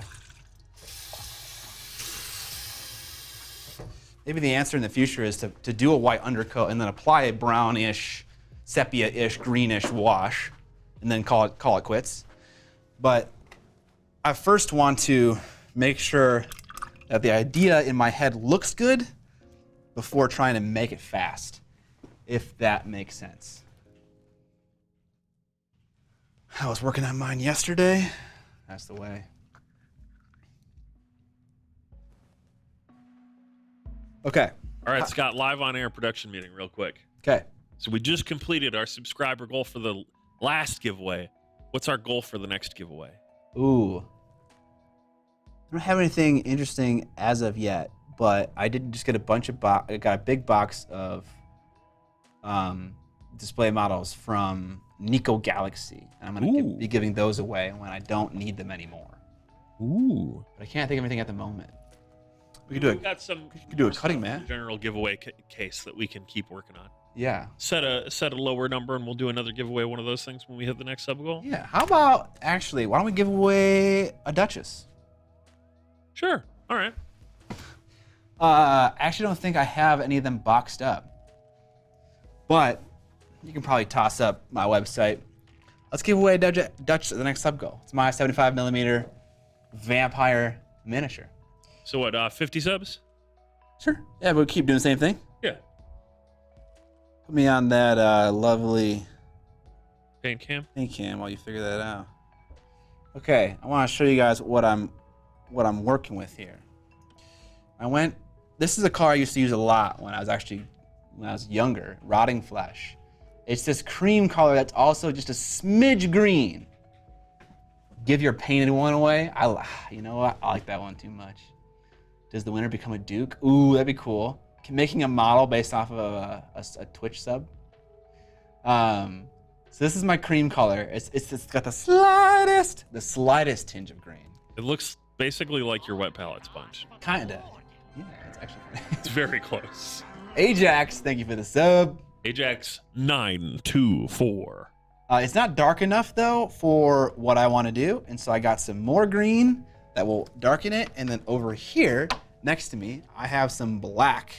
I'll just use Vallejo Model Color Black, which is kind of like in between satin and matte, and I'll darken it down even a smidge more with some of this black paint, and that'll also kind of tone down some of the green going on, and then we'll base coat with that, and then we'll kind of go from there. There it is. So that's the next sub goal. Miniature does not come painted. Not come painted. No, that'd be terrible. I would get nothing done ever. Ooh, god dang! Look at that paint job stream. It's pretty good. They look like unpainted. They come in this really nice box. Yeah. If you watch my scale model versus mini paint technique, Todd, the guy sitting beside me, is the one responsible for the packaging. So yeah. 50 subs will give away a Duchess. There's that beautiful Tatiana concept art. It's a really nice mini that comes in a really nice box from a really nice miniature painter. Hey, that's me.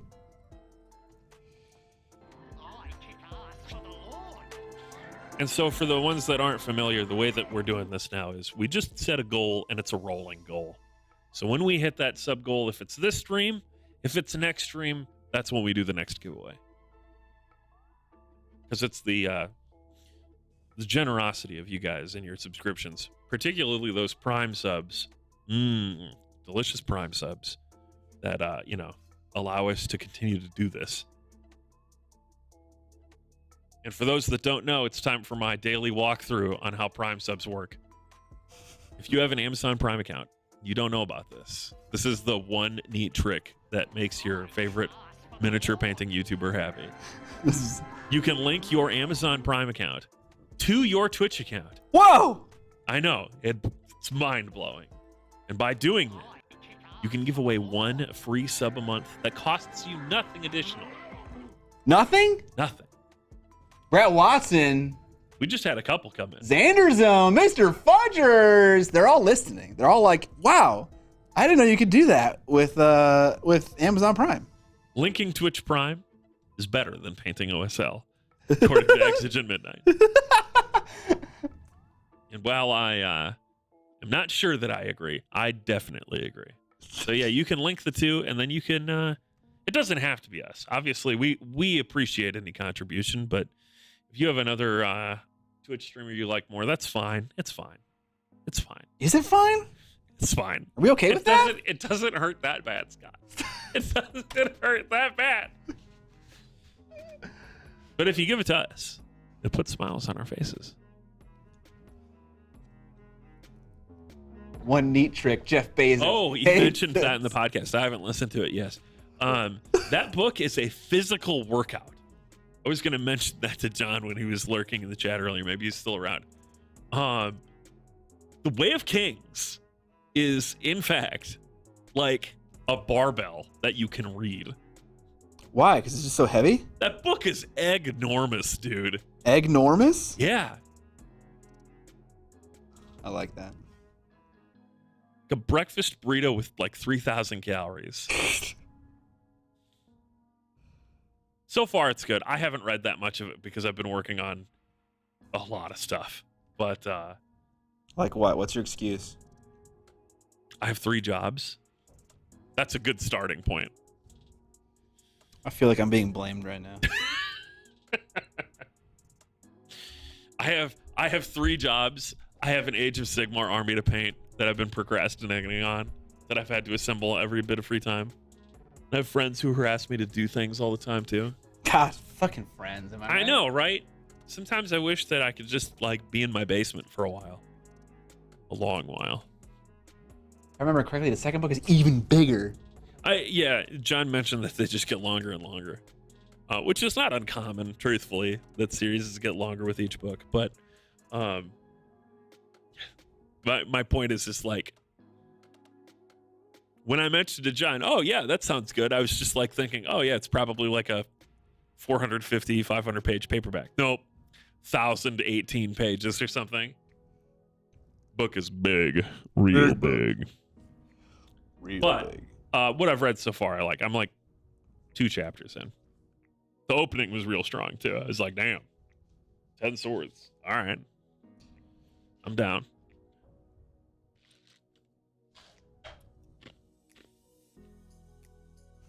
Okay. So, we are going to zoom in just a bit.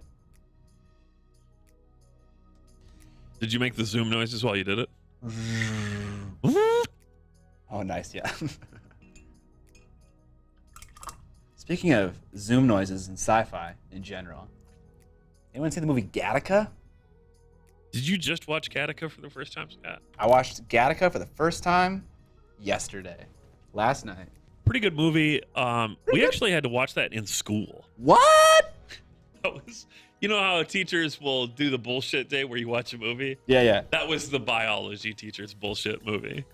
It's got DNA in it.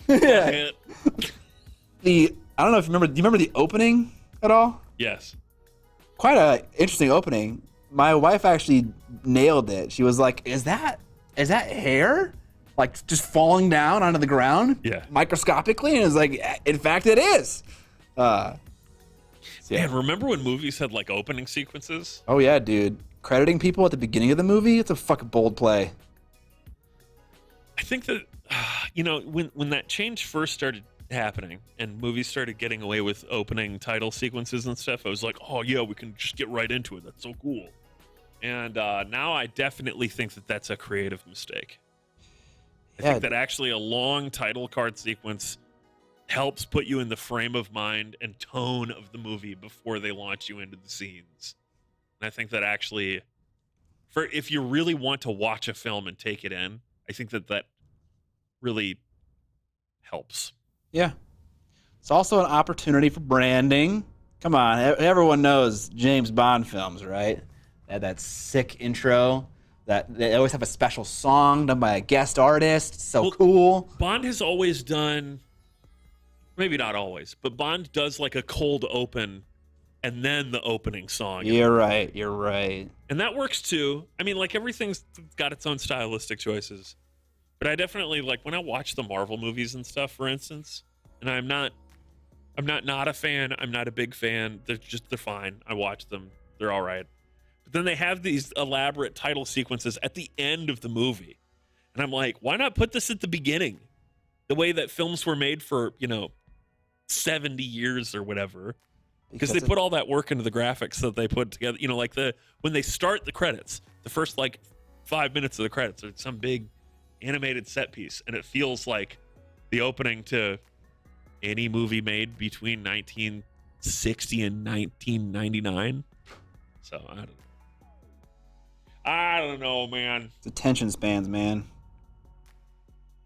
Everyone's getting dumber. Kids these days don't know about title card sequences. You know, Gattaca is Back in my day. All right, who's talking here? Okay, I'm talking. It's called Gattaca because that has the 4 bases in DNA. I did not know that. Really? Nope. Oh, okay. Hold on, you should ask me again though. Really? Oh, actually, no, not now. I do know. Now that you asked. Oh wow, yeah, I did know that. See? Thanks for asking. Yeah, no problem, Scott. Snake Eater. That's the best James Bond song. Snake Eater. Is that even a song? Yeah, it's from I'm trolled right now. Metal Gear Solid 3. Oh, okay. Which is, in fact, the best Bond movie. Going back to a conversation we had like 6 weeks ago on the painting stream. Oh, right, yeah. That's the real answer. Is the best James Bond movie is Metal Gear Solid 3, Snake Eater. Oh. Azathoth wants to know, what's your full review of one full game of Kill Team? Oh, right. Curious of what aspects you liked and what you disliked, other than GW language rules. Yeah. Yeah, too real. Sorry. Yeah, you asked that question earlier, Azathoth, and I didn't answer it. My apologies. Yeah, so I played Kill Team on stream last Thursday.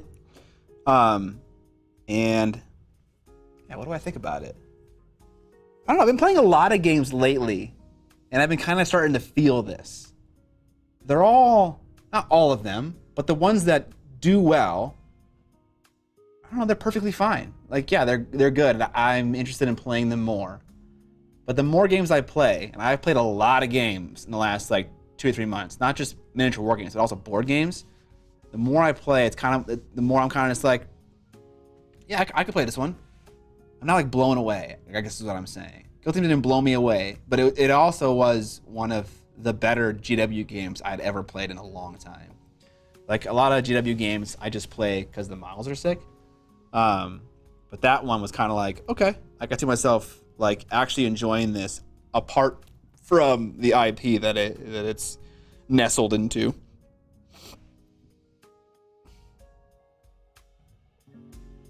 Leaf Painting says, hey, if I have a question about assembling the Duchess, who would I get in touch with? I guess it depends on what the question is, but you could certainly ask right now. We don't have like a support structure for like those kinds of questions, so we don't have like a place to go. They could hit you up on Twitter, right, Scott? Yeah, Twitter is the best place for sure. No, I don't use Twitter. I think my email has a contact. You could use that for other questions like, hey, I broke the sword. How do I get a new one? And stuff like that. But yeah, gas right now. Mr. Leaf.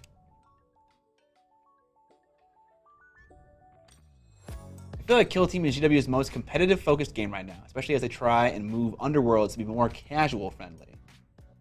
Going to ask Scott on MySpace.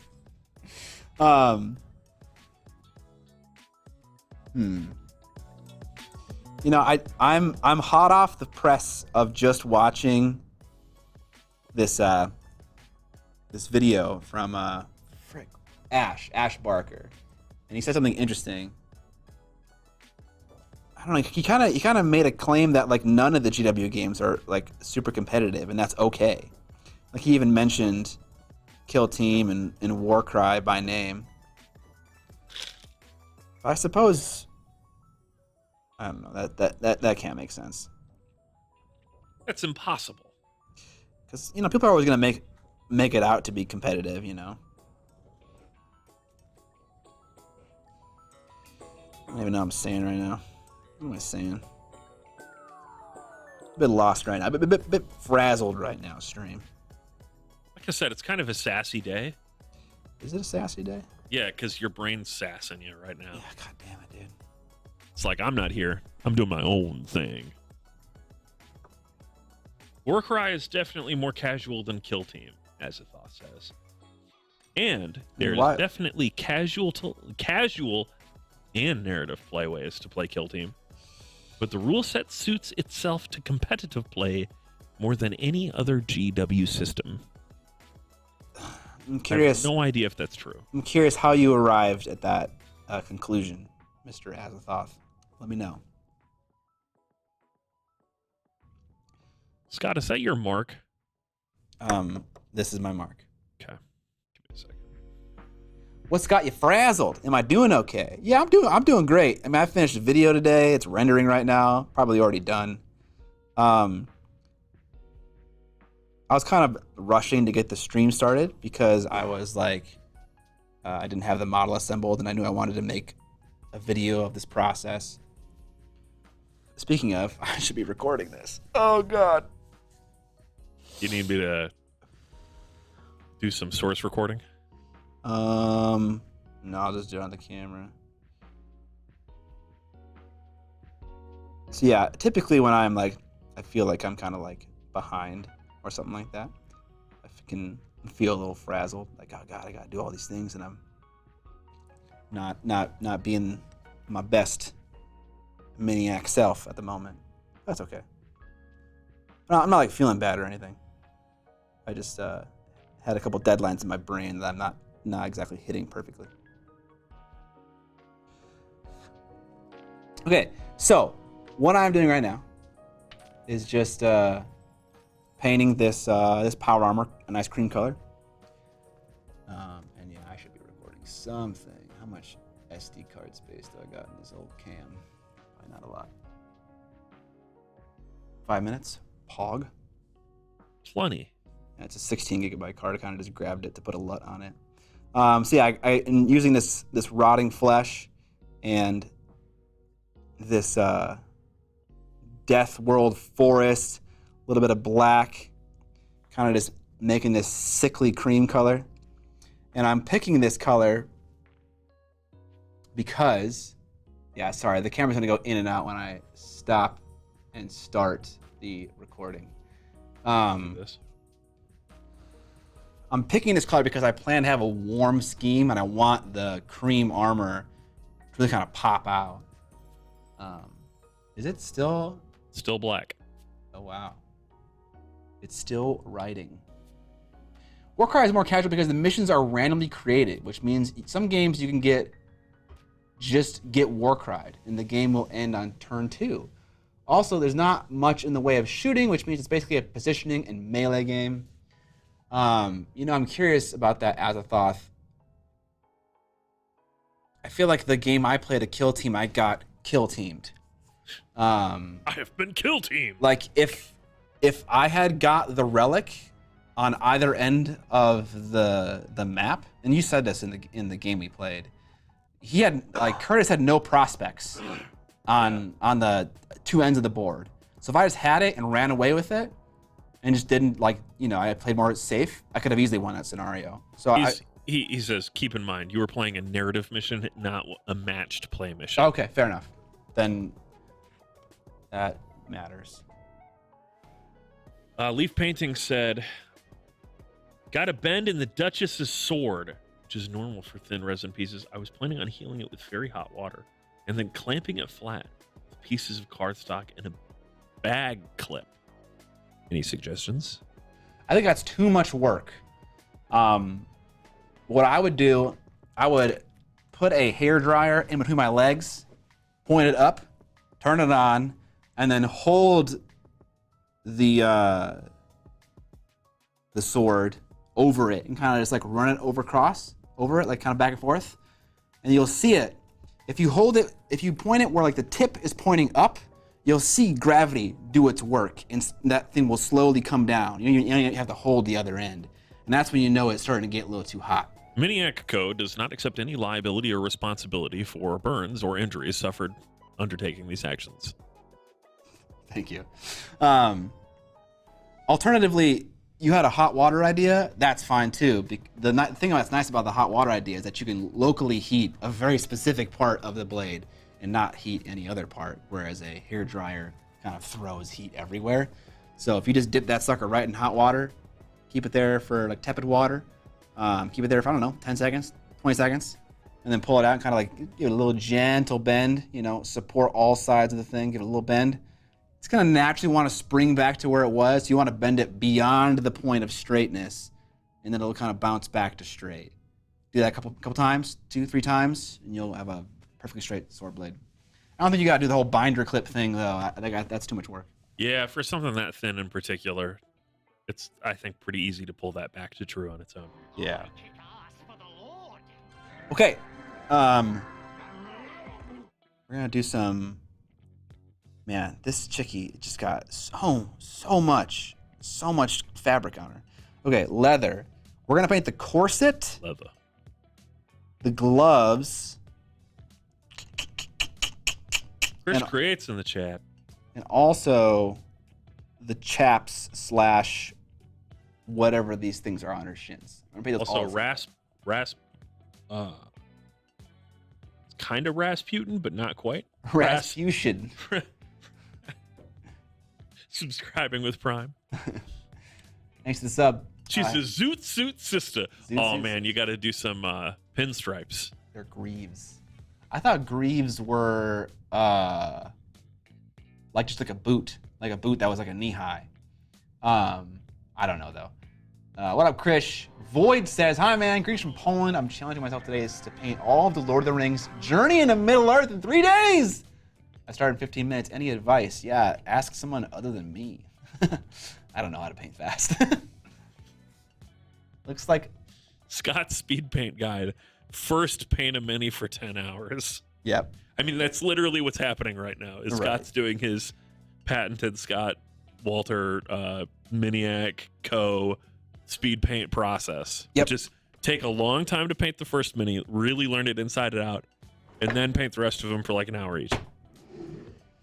That is my process. It works well. I mean, does it?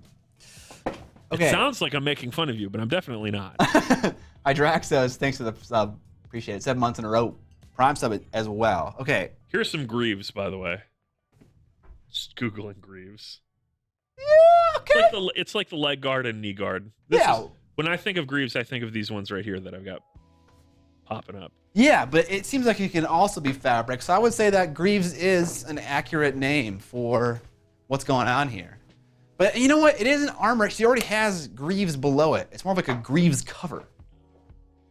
Okay. I don't know how to do that. Do what? I do not understand what you're saying to me right now. Okay, it's more like a cover for the Greaves. The Greaves are going on under the cover. You know what I'm saying?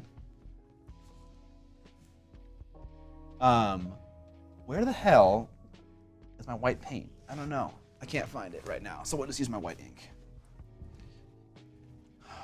I'm shook right now. I'm shook. How do I do what you're talking about? Thank you for doing what you do. Got me back in painting after 15 years. And a great outlet that I forgot I needed. Illusionary voice, thank you for the kind words. I appreciate it. Medieval shin guard. Evan, can you enable 7? Oh. Yeah. I think I know how to do that. If Evan can't figure it out, we can definitely do it after the stream. As a thought. Okay, I'm gonna mix some white ink into my rotting flesh color, just to get a tiny little highlight, which you will be able to see when Evan changes the scene to the paint. Oh yeah, sorry. I'm reading about how to add emotes or whatever. Better TV emotes. But this is another one. 7TV is a new emote service and extension providing custom emotes at no fee, supporting more formats to increase artistic freedom. Well, I feel artistic and free now.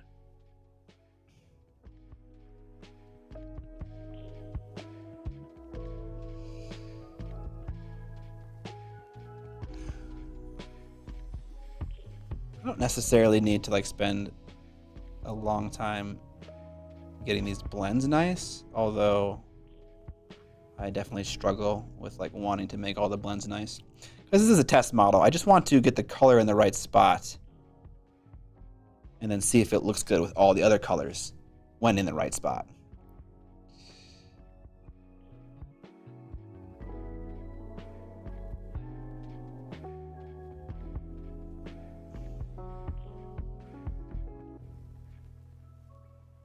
don't want to run over my cream midtone too much either. I want it to read as cream, but cream should probably be highlighted up with white.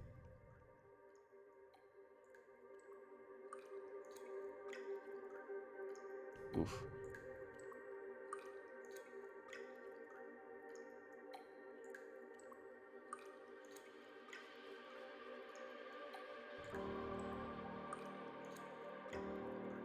This might be the part that I do with an airbrush if I ever speed paint this.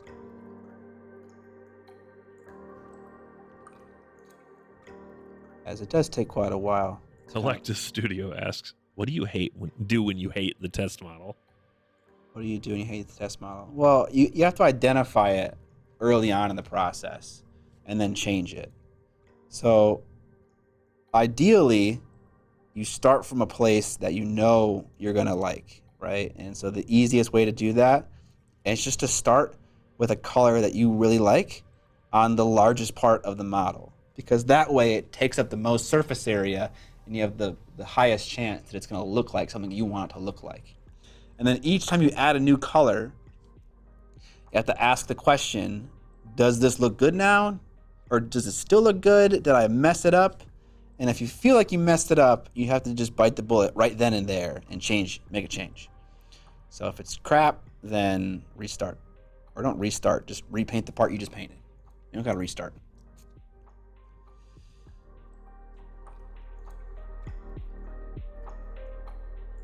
Also, this is like the third comment I've seen about it. Why didn't you drill the barrel on this Mini? It's a plasma gun. Does a plasma gun shoot a projectile? I actually don't know. I assumed that it was more of an energy thing, but I could totally be wrong.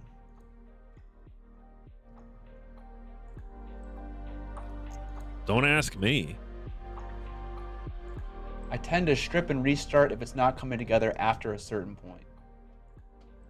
What do you mean? Do you mean you don't take a photo of it and use MS Paint to do a test paint of it? No, and I even said that in my video when I was doing that. It's not a thing I typically do. But it's still a helpful thing for someone out there. So I showed it in my video. I kind of do the MS Paint thing on the model right now. Yeah, I also very rarely get the inclination to want to like strip something and do it over.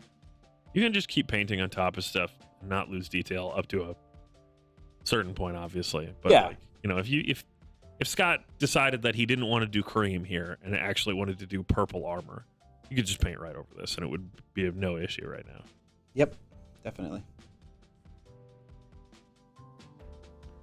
40K plasma is a magnetically propelled ball of plasma state energy, so there is a large barrel it's shot out of. Okay. The lore drained my energy. Well, let's make one right now then.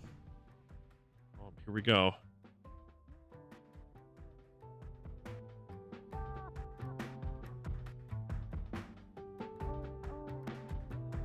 Oops. Okay. Don't ruin it. No promises. But if I ruin it, I'll fix it. Hey, check this little feature out. Oh, I can unscrew it at the bottom. And then it's yeah, like, I was going to actually mention that to you. And then it's like, oh, it's stuck. I can't get it out. Oh, unscrewing it at the bottom doesn't do anything. Oh, wait. Now it's loose. Oh, it's so smart. Yeah, Scott made me buy one of those the other day, like a week ago. Yeah. And I love it. It's the simple things, right? It's not like this is not mind-blowing stuff. It's just simple and it works. Well, also the fact that the exterior of it is like coated in like TPU or whatever. TPU. Like it's got the type of paint that they're using is like that soft rubbery paint kind of. This is paint? I thought it was just like a rubber cover. I don't know. I don't know what to call it. It's a coating. Let's go with that. Yeah. And so it's like, it's not like spongy or anything, but it still is way better than like just the raw knurled aluminum of a regular X-Acto. Yeah, I totally agree. And as you tighten it, you can see it happening. It like pulls it down and you just crank on that shit. And I love it. I love it. It's real good. I think you need some stronger primer to endure that barrel drilling. Yeah, I think people are a little too precious about their minis, like after, what am I trying to say right now? after primer is applied. It's like, okay, I can no longer take a knife to this thing. But you can, man. You see a mold line, bro? Scrape that shit off. Uh-oh. Really? Yeah.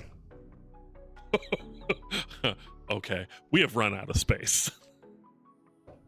Oh. Our recording settings are apparently too high. What happened? I just got an error saying there is no longer enough space to continue recording. Uh-oh. You know what? I never actually checked to see if the one we just did, the last one, was like massive. I think it was. And I think this one was also massive. Uh-oh. Because we have completely filled the drive, baby. There are definitely some VODs that can be deleted, but obviously this is a problem for future me. Where do these record to anyway? VMix, tell me your secrets. How's the stream looking and sounding today, guys? Moved over VMix a week ago.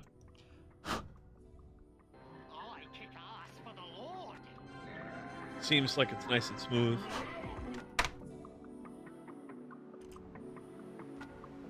Blizzard, thank you for the sub.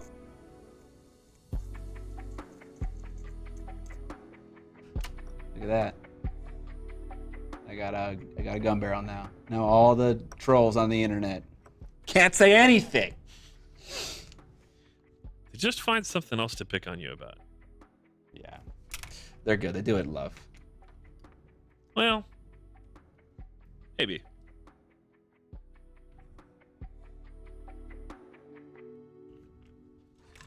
Fleshy hearts.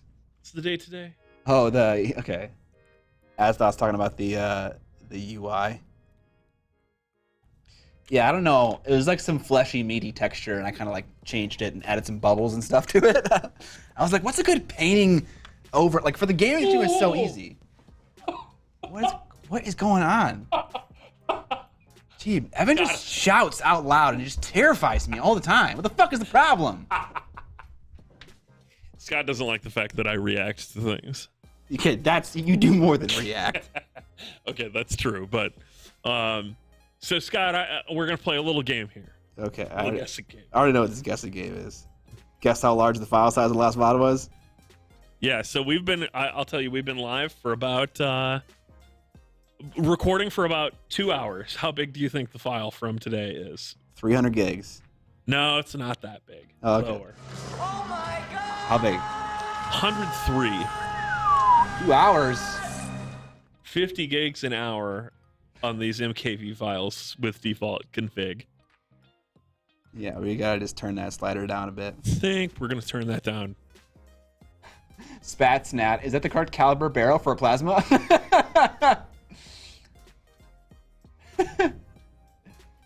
Super Meat Boy? Yeah, basically Green Mountain model. It's basically Super Meat Boy. The background looks like delicious stewed meat. All right.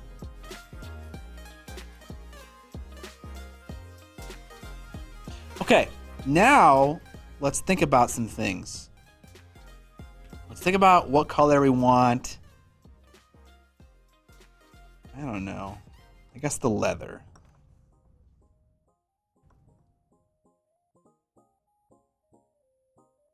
I don't know why I'm stressing about this boot so much.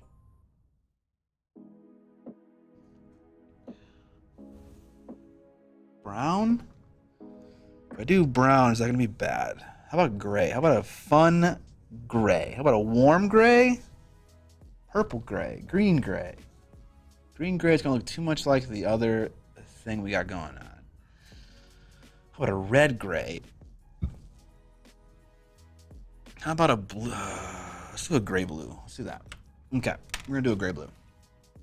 But not a super saturated one, so we'll go with abyssal blue. Oh, then we got metallics too to incorporate still. This is gonna look great. Oh, I put all my scale 75 paint back. I was like, where's all my paint? All right, that's flat black. All right, that should solve our problem, I hope. You solved my problems? I think so. Okay, cool. 16 megabit, MK, whatever. I don't know. Yellow gray?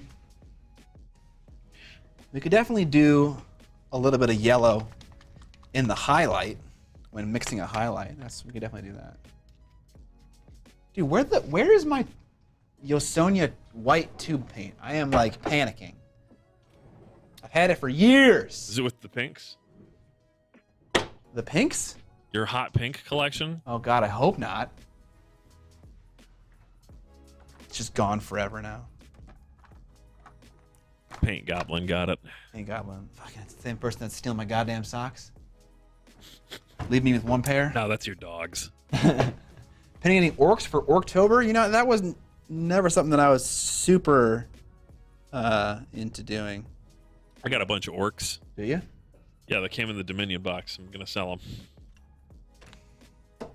What's the best straight out of the box paints that's good for NMM? What a question. One that I do not know the answer to. Well, what you do is you just buy a set that says it's for NMM. Boom. Yeah, he's asking which one, though. Yeah, well, you know, the one that says NMM in the biggest letters on the box. Yeah, the biggest one. Yeah.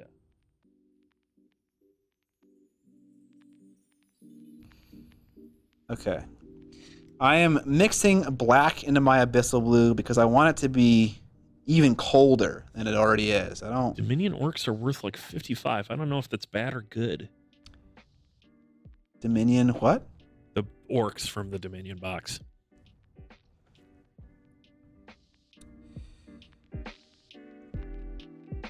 Okay. Wait, I didn't want to paint the apron.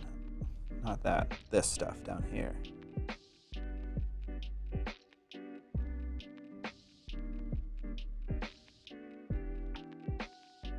Okay, the corset thing and the gloves. Okay. Well, Forest Wizard, I bought my Dominion box for $90. So if I can sell the orcs for $55, I'm coming out pretty good.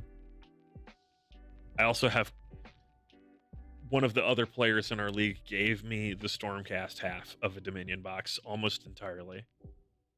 I have some other extra minis that weren't part of it that he threw in. He just basically gave me all his Stormcast. I think it's missing a couple of the rank and file dudes that I can't remember the name of off the top of my head because they're all ors. Adjudicators. Yeah, adjudicators or aventadors or whatever.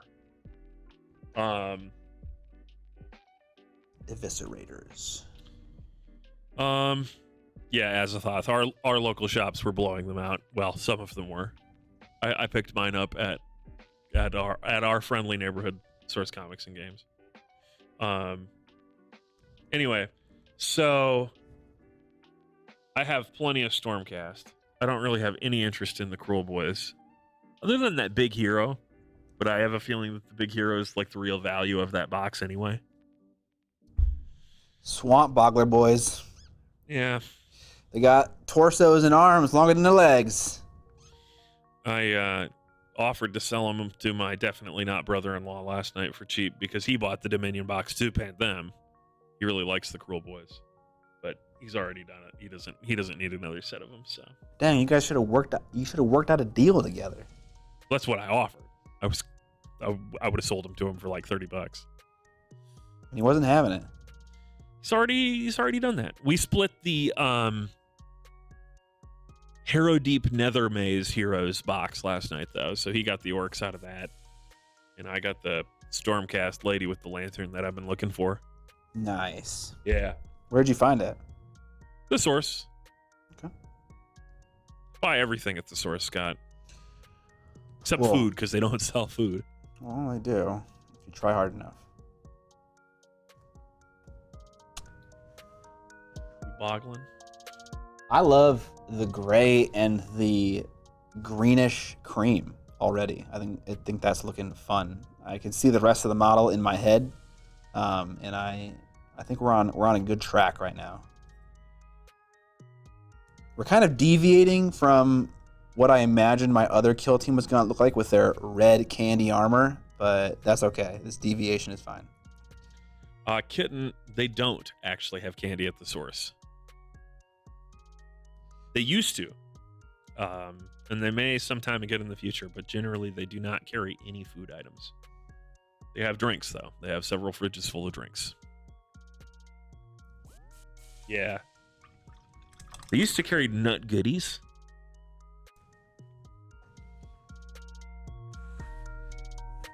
We boggling? We're boggling, bro. I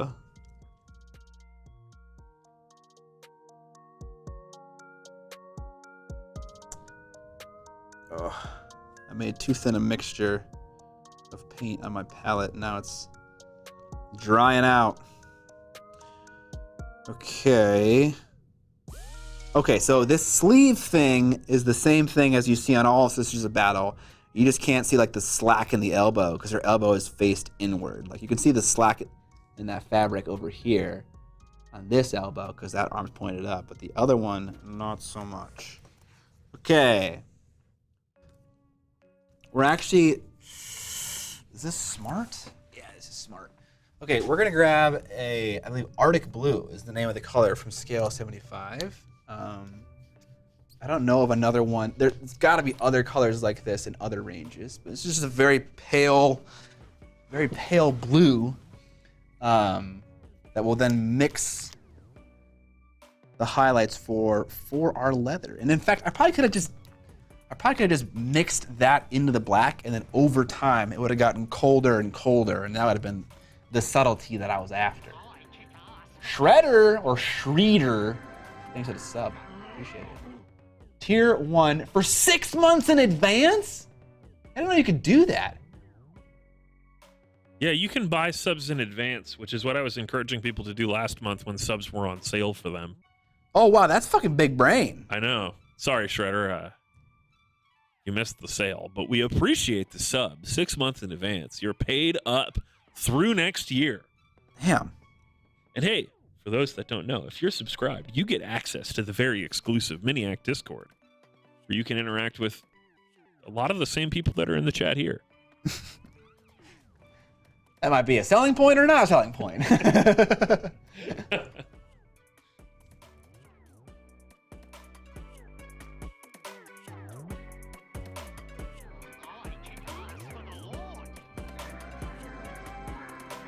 Q-Tippy subscribing. HUD says, can confirm Miniac Discord is lit. Hell yeah, Huddleston. I've seen him in there.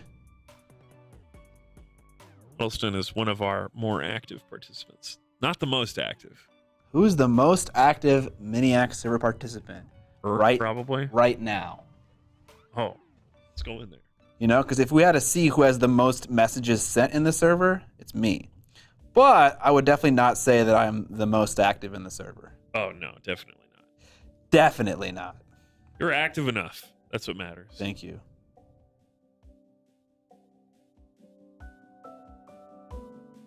I try. Yeah, glitchy. It's got to be one of the most. Glitchy's good. Urk's good.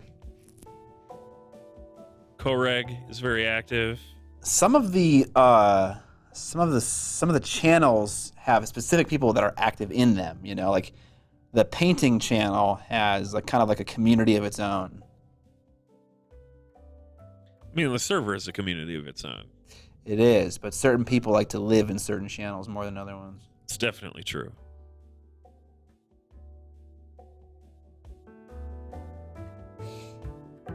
Noob is definitely. Urk's good. You want to rephrase that? Urk's prolific. There are a couple of painters. Sorry about the voice crack. That are. Hey y'all, it's Miniac. They're getting pretty good. Okay. You know, I made fun of myself, hoping that no one else could touch me, and then I just drew too much attention to myself. That was the problem. It's all right. I'm pretty good at this. Urk is amazing. There are a lot of really just spectacular painters on the server. Yeah. Actually kind of shocked. I was taken aback. People are like becoming better painters than me. And that's not allowed, okay? Pay no mind that the second to last Slayers for Winner is a Discord member in my server. And is most certainly a better painter than me. Travis' most recent model looking real nice. Yeah, Travis is great.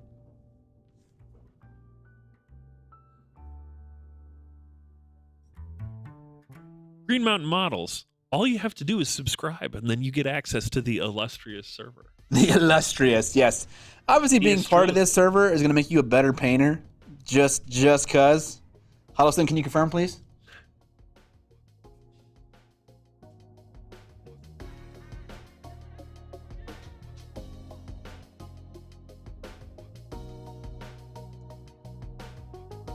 Chris Creates asks, any tips? Yeah, you were about to read that, weren't you? Yeah. Any tips for painting Simon miniatures? Yes. So like I'm workshopping a video right now about how to make your board game minis not look like ass. And I'm trying to think, you know, I really appreciate a lot of people on Instagram, but like I really appreciate someone who can take a shitty sculpt and make it look great. Green Mountain Models, he fell for it. We got him. All right, now he gets to figure out that it's just a shitty Discord. No. What it is HUD got him a sub. Oh, okay, there you go. HUD's hooking him up. Oh, okay, now he's gonna get hooked. And now all he has to do is hook up his Twitch account to his Discord account to get access to the Miniac Discord server. Stout Fish, thank you. And also thank you to Huddleston for gifting him a sub. We appreciate that. Yeah, we all know that HUD's a sucker, though. He's a sucker? Yeah. Oh, yeah. Glutton for punishment. So, how to make a board game model look amazing? You know, I don't really have the answer yet, other than it's kind of hard. You know, you have to understand what makes a model look good, and then when the detail isn't there, you have to create it. And so that's a bit difficult to, like, I don't know, define. Like, there are parts of the face that, like, if they're not defined, you can paint them. For instance, like skip the nostrils. the eyes. No, never skip the eyes. Never in a million years skip the eyes. Eyes are so important. But like the nostrils, right? You got one spot right there, one spot right there, and one spot right there. If you just highlight each of those spots as its own individual thing, regardless of whether or not they're on the sculpt, you know, you're doing good. So that's where it starts. Chris Creates. I don't know where it ends though. I don't have the full answer to that yet. When I think of a video idea, I often like put it in the bank, you know, and then I kind of bake on it for a bit, you know, take some, you know, do a little shower, think about it, drive to work, think about it, sit on my couch in the basement at night, think about it. Definitely not consuming illicit substances. You know, I workshop an idea for a long time before it ever gets written down.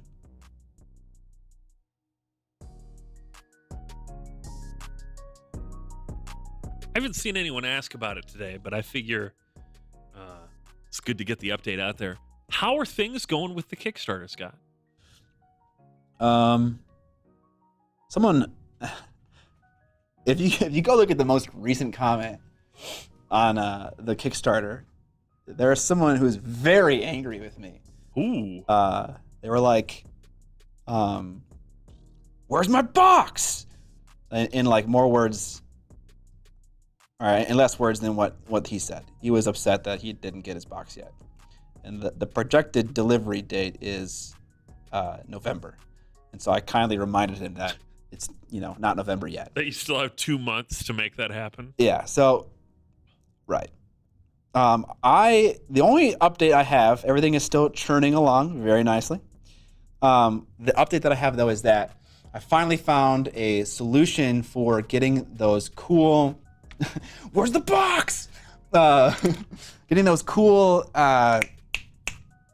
brush box protectors that I showed you guys on stream a while back in a cheaper way. They're not going to be black. They're going to be white, which is a lot cheaper. But I really wanted to figure out a way to do that because I'm just really concerned about those boxes getting dented while they're being shipped from. Oh yeah. I remember what you're talking about now. Yeah. So yeah, that I found out a way to make that affordable. Previously, like they were almost the same, not almost, but like half the cost of the box itself, which is fucking insane, just for shipping. But we found many ways to save money and get them lower. So that is definitely going to be a reality for the boxes that get shipped through the Kickstarter campaign. That's it so far, though. Hashtag fuck painting eyes, by the way. Real naughty. Come on, man. That's what's up. Let's go. I thought you were team on my fuck team. eyes. Real naughty. That's what I'm talking about. Do you miss not being able to shoot videos at home? Only because, like when I need to have like a long day, like when I need to finish an edit, I have to go to the office, which kind of sucks. I would love to just sit in my office at home and finish the video versus like having to go and sit somewhere alone at night. If we had gigabit fiber here, that could be an option. You know, a lot of things would be a lot better if we had gigabit fiber.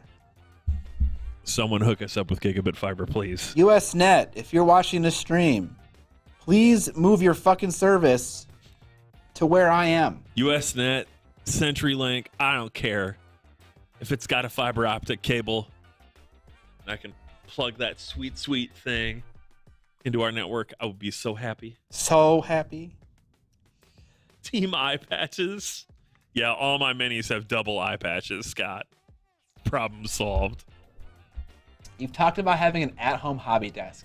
How much do you hobby at home compared to your office? Currently, 100% at the office and 0% at home because I don't have a desk. But I'm trying. I'm trying to get that done. Coming soon to a Miniac household near you. Yeah. The thing is I had like an idea for an easy video. I was like, I'll just talk about like my hobby desk setup. And then in typical Scott fucking fashion, I make it incredibly complicated. And so now I'm like thinking of all these engineering like tricks. I'm like, I could do this with the desk. I could like route out this hole for the cup. Or I could make the front half rotate down. Like, what hardware do I need? You mean like we could have cameras here and cameras there and so on and so forth? Yes. Where it's just like, yep, it could just be a painting camera. But no. I'm gonna get a producer. I'm gonna get all these cameras. Exactly. 2 sets. So that's the thing. I have this problem where I like to complicate shit, and that's why I don't have a desk yet. Cause I'm like trying to figure out like, okay, if I'm gonna title a video "The Ultimate Mini Painting Desk," it needs to be the fucking ultimate mini painting desk. At least I need to believe that it is. Scott, the ultimate mini painting desk is a desk that paints minis. Hoo! That's fucking sick. Much like this chair that paints minis. All right, so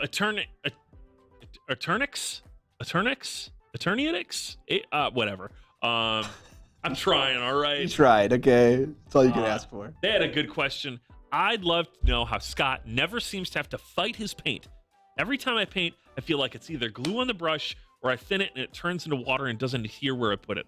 I swear I fight paint more than anything else. That is the worst thing, okay? I feel you. I would hate it if I felt like I was fighting my paint every time I sat down. I gotta imagine that part of not fighting your paint is just familiarity with a paint range. Once you get used to how paints operate, then you're more comfortable, you're fighting them less. Part of it is just having a good paint range in the first place, one that works well, like any of the typical ones you've heard of: Citadel, Vallejo, Scale 75, Chimera, AK Pro Acryl. AK Pro Acryl. Like those are all not gonna fight you. But if you're like rocking an Apple Barrel or something like that, like maybe you need a change. The other thing, I want to point out, a lot of people talk about thinning your paints properly, but what doesn't get talked about a lot is properly wicking off your brush before you bring it back to your model if you have a lot in there, particularly when you're working with thinner stuff. There's a reason that Scott has a piece of paper towel right there in front of him. Oh, it's the closest thing to me. This thing, yeah. Yeah. So absolutely, yeah. Like, you might not notice, but like I'm always painting with like this much paint in my brush. Well, like at a certain stage, obviously after base coating and applying initial layers, when we really get into the thick of it, like this is how much my brush is loaded. So, I mean, like that might slow everything down, and it absolutely does, but it lends itself to brush control. Mike says, I find putting a little extra effort in can stop you from finding your paint. Do the dishes without being asked. Put the toilet seat down. Maybe help fold the laundry. Yes. That's all good advice too. So what Mike is saying is you just need to enjoy what you're doing less. Is this the advice? No, it's karma. It's oh, you will okay. get out of paint what you put into the universe. Okay. Utgar says, hey, I tried joining the Facebook group but got denied 2 times. Are you offended that my favorite paint is model color? Yes. I'm not in charge of who gets into the Trapped Under Plastic Facebook group. No, that's John. Definitely send John messages about that. It's not even John anymore. He pawned it off to his Rochester friends. John. Oh, it actually was John at some point. The joke was. It was. Go pester John. Yes. Oh yeah. John will know. John, you still in here? Let this guy in.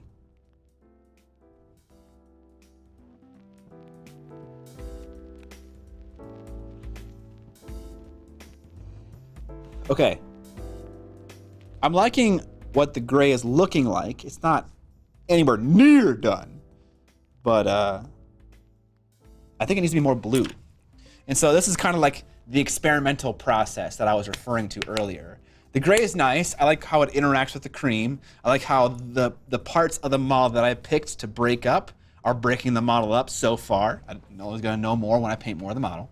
But in terms of the hue, I think it could be a little bit colder. So we're going to make it a little bit colder.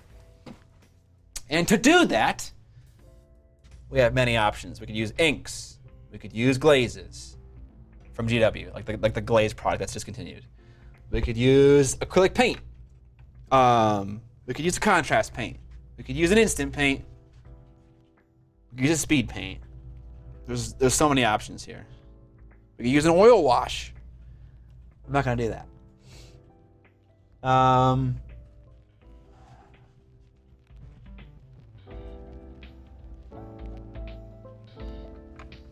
think I want to use.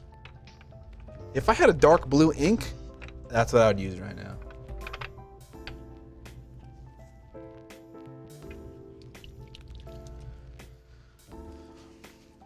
I'm gonna use Gulliman Glaze simply because it applies thinly. I don't gotta do any thinning, so it just works right out of the pot for what I'm trying to do.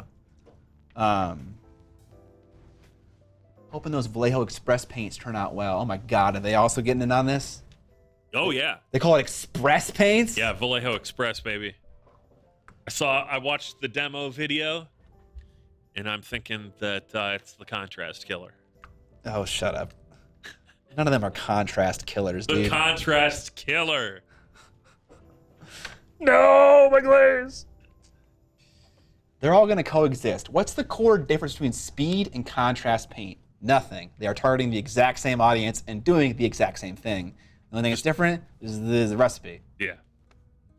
The one big difference is that most people will tell you that contrast paints don't reactivate. And some people have had issues with speed paints reactivating when they're varnishing their models or whatever. I haven't had any issues with that. I only have a couple of the Army Painter speed paints. However, I'd be cautious about that. Yeah. That's not even, honestly, they kind of got the shitty end of the stick. That's not even a problem. You know, the fact that they reactivate, it's not a problem. Just like matte paints and satin paints. It's not a problem that a paint is satin or glossy. It's only a problem if you don't know about it. Yeah, it's just a feature of the paint, right? It's something that, honestly, if you know about it, you can potentially use it to your advantage. Yes. Right? A paint that reacts with similar paint ranges is something that'll be perfect for wet blending, for instance. But Also, if you spray varnish on it and your whole model suddenly melts, that's bad. And that's the horror stories I've heard, is where people go, oh yeah, I like how this mini works. You know, I did a 10-minute speed paint on it. And then they douse it in, you know, they give it the matte varnish coat, and it just turns into a gloopy mess. Chat, what is Evan forgetting to do right now? This one? We'll get there. We'll get there. Okay. I did say that I wasn't going to thin this paint, but I did thin it a little bit. I'm just applying like a filter over the whole thing. Just to kind of like, I guess I'm kind of like washing it a little bit too. Just trying like a low pass filter? Yes, it's a low pass filter. I'm just trying to cool it down. Make it a little bit more blue.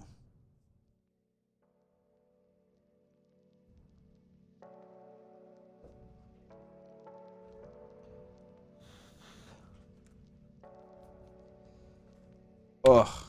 Okay, this is a bad plan.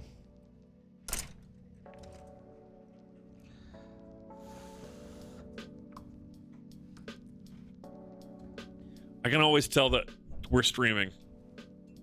Why? Because on the Discord, all of a sudden we get new people. Heck yeah. Although we did get a block of like 6 in the same instant.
I feel like I'm not getting the greatest vision with my contacts, but I am using these test ones that aren't like the perfect prescription. The ones that are actually the right prescription are right there on the desk next to you. Oh, these this Warby box. Yeah, maybe that'll actually solve my problem. I was just gonna ask if you're sure that the miniature just isn't out of focus. With my eyes? Not like with the universe. Yeah, the miniature's just a little blurry. I will actually say the miniature is slightly out of focus right now, but I think you've moved it towards you a little bit or something. Yeah, I think I did. Evan, put those contacts into my eyes for me. Evan, do everything.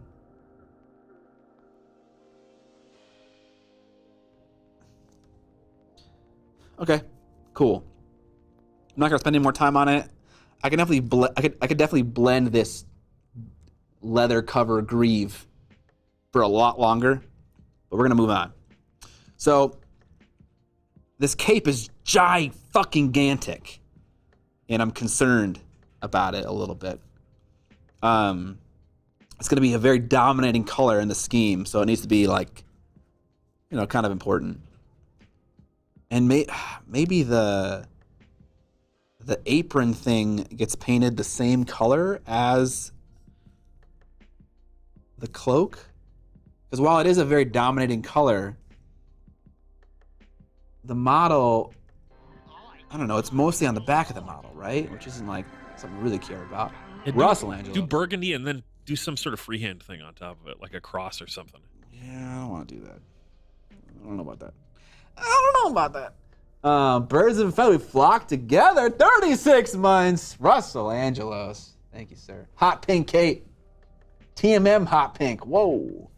It's so dominating. Wouldn't you want a desaturated color to avoid drawing the eyes to the cape?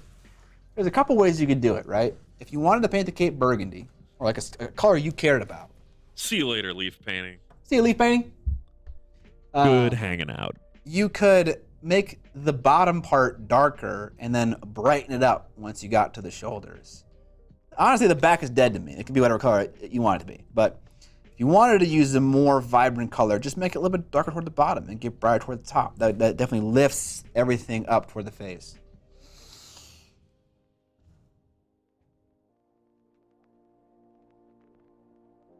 Yeah, if you weren't careful, you could certainly draw attention to a part of the model you didn't want to if you like painted everything like, say, burgundy all the way to the bottom. LexMill93 says, what about making the apron thing a slightly different color than the cape? That is also a solution, like a black, but more of like a burgundy black. So it's like, you know, it kind of exists in the scheme a little bit. Black with a burgundy cross. Ooh. Oh, you know what? Okay. There's like a ridge on the middle of her boob. And I'm like, what the fuck is this ridge? Is this another layer? Is this a second apron? It's a wallet. It's a wallet. Okay. I thought I knew what it was, but it is in fact a wallet. No, it's not that. The Sisters of Battle have this weird detail on their armor where it's like a little rib down the middle. And that's what it is. Now that I know that, I'm going to recess shade it a desaturated green color and then paint it cream. Call it a day. The Crimson Chaperling. Hey, trying your TMM trick, and I'm loving it so far on the gold trim I'm doing. Question. Do you go to full acrylic paint in the shadow? I'm curious what my trick is. I shared a lot of advice in that video. I'm not sure exactly what you're referring to. I think maybe you're referring to using normal acrylic paints in the shadows. If that's the case. Yeah, you definitely can't go to full acrylic in the shadows, but the shadows can also be a very tiny part of the model, a very tiny part. Doesn't need to be big. So yeah, I do.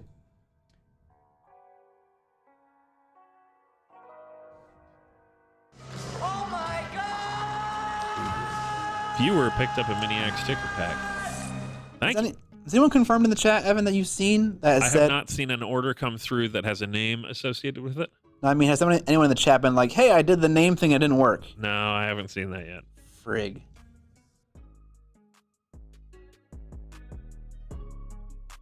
I wish there was a way to place a dummy order. There's gotta be. I mean, I'm sure that there's like buttons that you can hit to test. I remember that in the app thing. I could probably figure that out. Flawless Smith says, I'll try right now. All right, Flawless. This is your time to shine. Buy something good. You could actually make the cape look like it's burning, enlightened by the holy flame. Or something would fit the Battle Sisters. Yeah, that sounds cool. The Miniac pin I got the last time actually has good pin backs. Excellent. I don't know what makes them good. I like what it looks like. I like how it's so chrome, the pin. I really wanted to be a pin person, but I never really got into it. Yeah? What's holding you back? It Ronin? IT Ronin? Probably IT Ronin. What's your opinion on those USB air compressors for priming and basing minis? I know John likes them. I haven't used them yet, so I don't know. It's like the one that's like in the handle of the airbrush, right? I mean, that's how he had it set up for the thumbnail, but then I think he used a hose for the video itself. Yeah, I imagine that wouldn't be too comfortable to hold. I think it was just set up like that to be like a gun. Blam, blowy, yeah, woo! Evan's going crazy.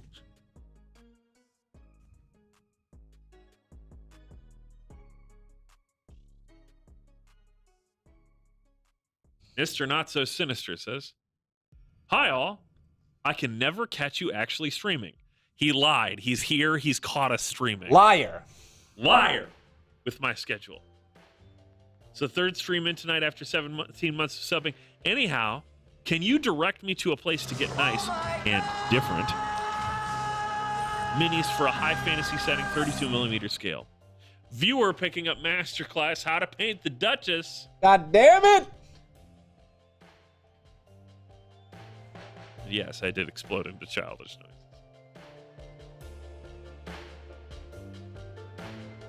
Didn't work. Flawless Smith says it didn't work. Okay. Shit's broke. I'll tell my dude. Tear it down. Tear it all down. Start over. Flawless Smith, if you don't actually want that, I can return it. We don't need to actually. Why wouldn't they want it? The class is awesome. I think it was the PDF they bought. I'm just saying. If you didn't actually want it and you were just testing it, we can do a return, no problem. Okay. I feel attacked. Why are you being attacked right now? Does Evan ever speak in anything other than childish noises? Whoa! Roasted. I bought the class and still gotta go watch it. You definitely did. Am I gonna try any freehand on the model?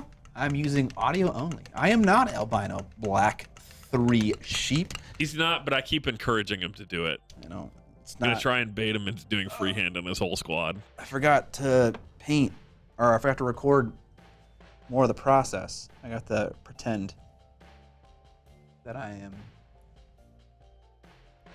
doing more painting. All right, we're recording. Everyone, you're on YouTube. Be on your best behavior. Chat, spam emotes. Not that my camera captures emotes, but Oh my god! His camera card will get corrupted somehow and he'll have to use this footage. Viewer picking up a Miniac sticker pack.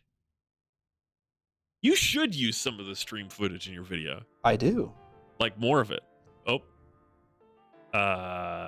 Went black. Recording was canceled due to the limitation in speed. Your SD card isn't fast enough? It would seem that way. Kitten says poop. How could you? Easily and with gusto.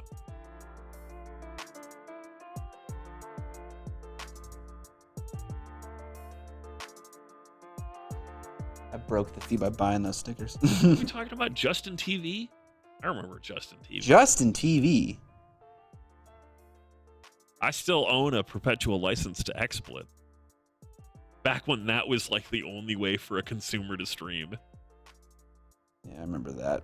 Days before OBS being the dominant platform. Which, well, I'll point out, we don't use anymore. Sorry, OBS project. It's that meme, this guy is no longer my best friend. I am now best friends with this guy. I'm not sure I'm familiar with that one. Give me a second. Can I spray my usual perfume in the sticker package? What does that mean? I don't know. Are you perfuming your stickers? Do they scratch and sniff? Maybe Amber does. I just realized I'm subbed and didn't have a chance to thank my sub gifter. Deadwing, how could you? Oh my god! Viewer picking up a 4XL generic decapitation t-shirt. Thank you. All right. This SD card, it gonna work. This time, things will be different. This time, my SD card will work. Hands are kind of hard to paint.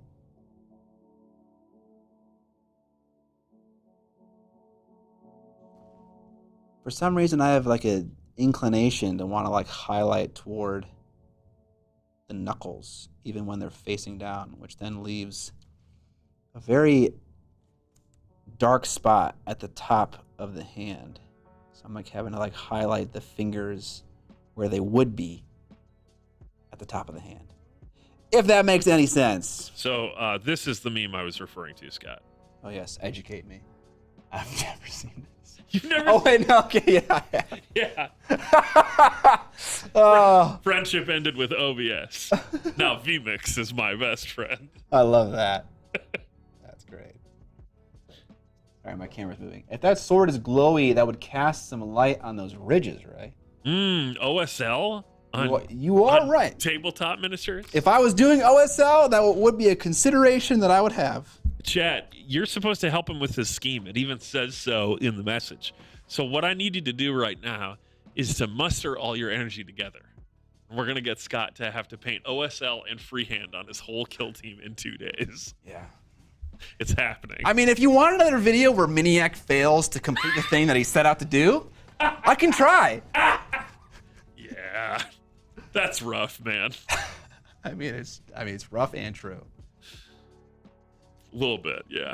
Okay, I found a different color. Warlock purple from GW. Because the one I grabbed was looking a little, I don't know. It wasn't right. All right, I'm going to steal that idea from chat that someone shared. Where I just use burgundy, but just somewhere else on the model in a darker fashion.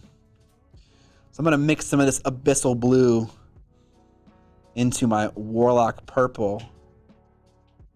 Trying to get it closer to essentially the color of my sweater that I was wearing earlier.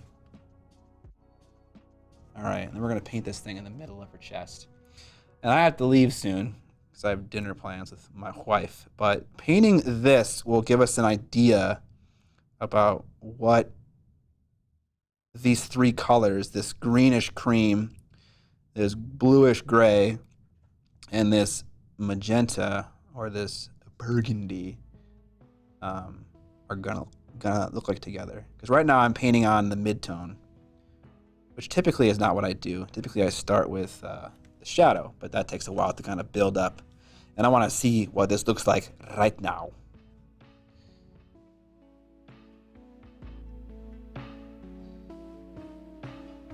Sorry, Zenith Wondercoat. I am. Chris Creates says, Scott, stay here. Dinner is overrated. I mean, you gotta tell Hey, Madden. Hey, tell my wife that, Chris. Madden. Just subscribed. Scott, take my OSL energy.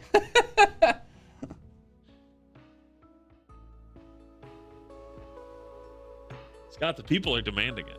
They're giving you their energy for you to make an energy sword. Their energy is not enough.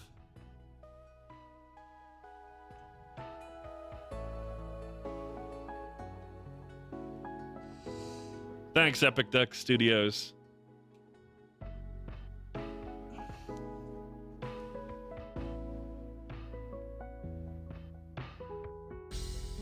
Oh man, what color am I gonna paint the typical Sister of Battle, like, loincloth thing? I don't know. Oh, it's always so risky to paint the sides of details right next to a thing you already painted. Scary.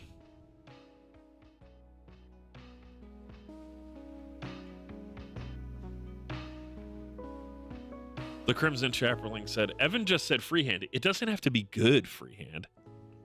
I could freehand on some eyes on her face. As long as they're not actually on her eyes, then it counts as freehanding. Okay. That's what I'm going to say in the competition. Okay. So I was freehanding at the time. All right. That was enough recording. Chairs are people too. Debatable.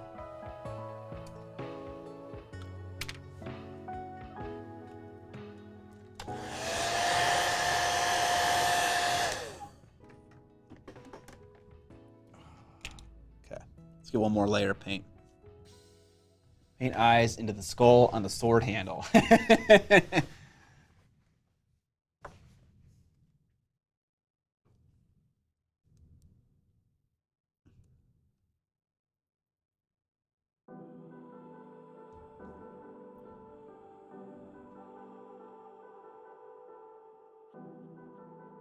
I got some burgundy onto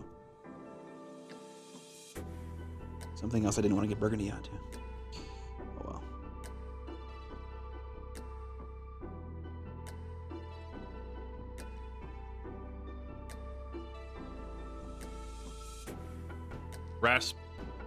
it's the same name again. Rasputin says, I'm working on some 3D printed gargants, which are way bigger than anything I've ever painted. Do you prefer to work with your skin tone dark to light or light to dark? I appreciate how you worded that question. I prefer, which does not mean it's the right or only way to do it. I prefer to do dark to light. I kind of prefer that for most things. Just seems like that makes the most sense. What is light becomes dark. Yes. What is dark becomes light. Just like that. Evan, man of many talents.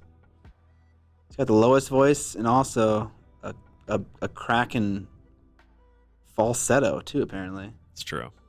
If I was born about 15 years earlier, I would have been a heavy metal front band. We can make that happen.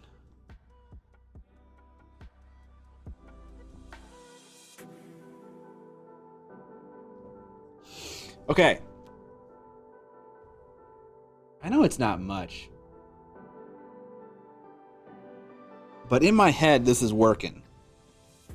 She has stripes in her helmet thing. And that could be like a burgundy and a cream and a burgundy and a cream. I could paint this hood thing to be the same color as the gray leather. I could make this cape a more rich burgundy color. I still don't know what I'm going to do with like the other shirt. Maybe that's just black. Maybe that's khaki. Khaki's too close to... We're doing a cream. That's too close to cream. Can't do khaki. Maybe a black. Maybe a white. A white? Would a white work? No, I don't think a white would work. Okay. Oh, there's more cream armor. I missed it. Shit.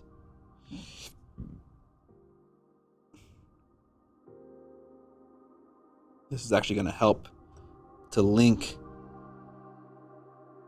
all the other cream tones toward the bottom of the model up toward the top.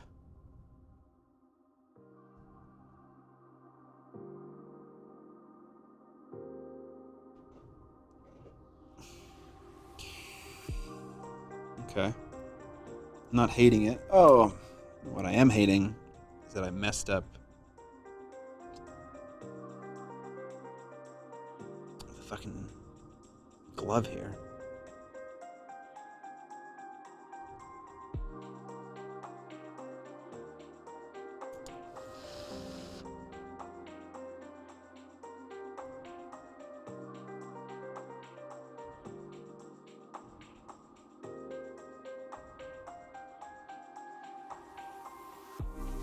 Okay. That's racist? Are we being racist in chat right now? Yeah, I'm seeing a lot of racism. It's pretty common for a religious figure to wear a pure white undergarment for symbolic reasons. Is that true, Mike? Or are you memeing right now? I think you're being serious. It might not look terrible either. It can just be a little challenging sometimes to differentiate between like white and cream and gray. Like if you're not careful, that can all tend to like look a little samey, and then you make it you complicate matters further when then you try to do it in like a speed painting scheme. It's like, how do I work all those things together, have them all read as what they're supposed to read as? You know, it gets challenging. So I like the idea. I don't think it would look bad necessarily. I just don't think I'm going to be able to accomplish it well, at least for now. All right, I got dinner plans with the wife, and if I'm late to walk the dogs, she's gonna kill me. She's gonna literally murder me. So we're gonna end the stream right here, right now. Hope you guys had a great time. I know this stream is a little scuffed today because I was assembling a model and then I couldn't figure out the fucking LUT for my camera, and then all kinds of terrible things happened. But the point of these streams isn't necessarily what you get done. It's to spend time with you, Scott. Yes. Hang out. And Eben. Yeah, I'm also here. Don't die, Scott. I won't die. I'm just joking. But I asked Amber, I was like, when do you want me home? And she was like, you know how long you take to get ready, how long it takes to walk the dogs. You figure it out. And I was like, oh shit, I need to do math. So I can't. It's like, I like to just let her figure it out, and then if I arrive at that time exactly, and we don't get to wherever we need to get to, then it wasn't my fault. But now I'm on the line, you know? So yeah. So you're gonna get home like 15, 20 minutes from now. She's gonna go, "Why are you home so early?" I know, that's what's gonna be. She's like, "You don't need this much time to watch." I'm not ready. What time did you think I'm in? Don't you have work to get done, Scott? Jeez. Yeah, that's what's gonna happen. That's what happens when you have a wife who's wrathful. You know, you usually live your life scared of her. Just in case Amber has been watching too much of the Dahmer show, we're all witnesses. Oh yeah, I wanted to give a quick shout out too, by the way. All right. Speaking of things that people are watching, I did watch the 10-episode Netflix Cyberpunk anime. Highly recommended. Very good. I know anime is not necessarily in vogue with a lot of people here. It was really good. I had to be pushed into it, and I was like, this is tasty. And I've heard good things about the Dahmer show as well. So. Have you so mini painting isn't weeb shit isn't in vogue with the stream? In this specific group. Why I don't not? mean with mini painters in general. I feel like it is. I feel like I'm the only one here who doesn't like anime. Am I wrong? I don't know. I guess Alex is kind of into anime, isn't he? Yeah. All my high school friends love anime. I was the only weird one to not like it. If you mean Cyberpunk 2077 Elidni, I'm trying. I actually played it at launch, and I was one of the few people. Well, actually, that's not true. Everyone that I know that played it at launch had a great time with it. I was not like the people on Twitter who was very mad about it. I played 130 hours of that when it came out, and I enjoyed it immensely. So, anyway, we're wrapping things up here, right? Yeah, we are. I also hate Japanese adult cartoons. Okay, all right, John. Yes. Just another reason why you and I are the same person. Except not exactly, but kind of. All right, John, anyways. you might actually like this show. That's what I have to say. I mean, I might. I mean, I like Spirited Away. I watched Jinro, and I enjoyed that. I enjoyed the Castlevania series. I know that some of these aren't considered anime, but I enjoyed them. I mean, the only one that you said that would even be contentious is the last one. Genro is definitely anime. Yes, that one definitely is. It's like iconic. Fucking. Someone said I need a Daryl skit about animes. Yeah, that'd be great. Yeah, dude, John, you gotta paint a Kingdom Death model that looks like an anime chick. Be like, you can have Daryl walking in, like, what the fuck you painting, boy? And just like, you just go from Animes? there. Not in my house. Vampire Hunter D, Scott? I've heard of that. I don't know what it is though. A classic. It is a classic. All right, I need to go before my wife gets angry at me. Yeah, we can end things here. Yeah, thanks for hanging out, guys. We'll catch you next time for the Duchess giveaway. We're 17 subs on our way to 50. So we're getting there soon. We'll give away a Duchess next time. When you come back, ideally this whole model and the kill team will be assembled and painted. If I accomplish my goal, which I know how to speed paint to a relative degree, I should be able to figure it out. And then we'll continue to paint Skelly Boy, Helgrim, who I painted a little bit more. Actually, let's show this for a sec. Dinner's not an illusion, Krish. Vampire Hunter D is a fucking goat. I painted the rest of the TMM. I'm not sure how much of this you saw, but I also gave him I decided with the scale mail, we do like a rusty, kind of dirty scale mail. And then I also did the sword that way. I made it like kind of brown and kind of tarnished. You also made them blue. Yeah, I painted the skeleton bones blue, which this is the shadow. It's gonna be a white skeleton, but just with a cold hue. Why is he blue? Yeah, I know. This is the problem when I paint the other guy purple. He's like, "Oh, you're the ogre's Thanos now?" You guys suck. You all suck. All right, y'all. I'll catch you next time. Tuesday stream. Thursday we got Curtis and Dan playing Kill Team? No. Song of Ice and Fire? No, neither of those. It's something new. Something new. That's on Thursday. Next Tuesday, I'm back painting more minis. We'll see you then. New video coming out, I think tomorrow, about my favorite kinds of paints. Look forward to that. Otherwise, guys, thanks for hanging out. Thanks for your subs. Thanks for your donations. Thanks for buying things off of my web store. I appreciate any and all of the support. All right, guys. I'll catch you next time.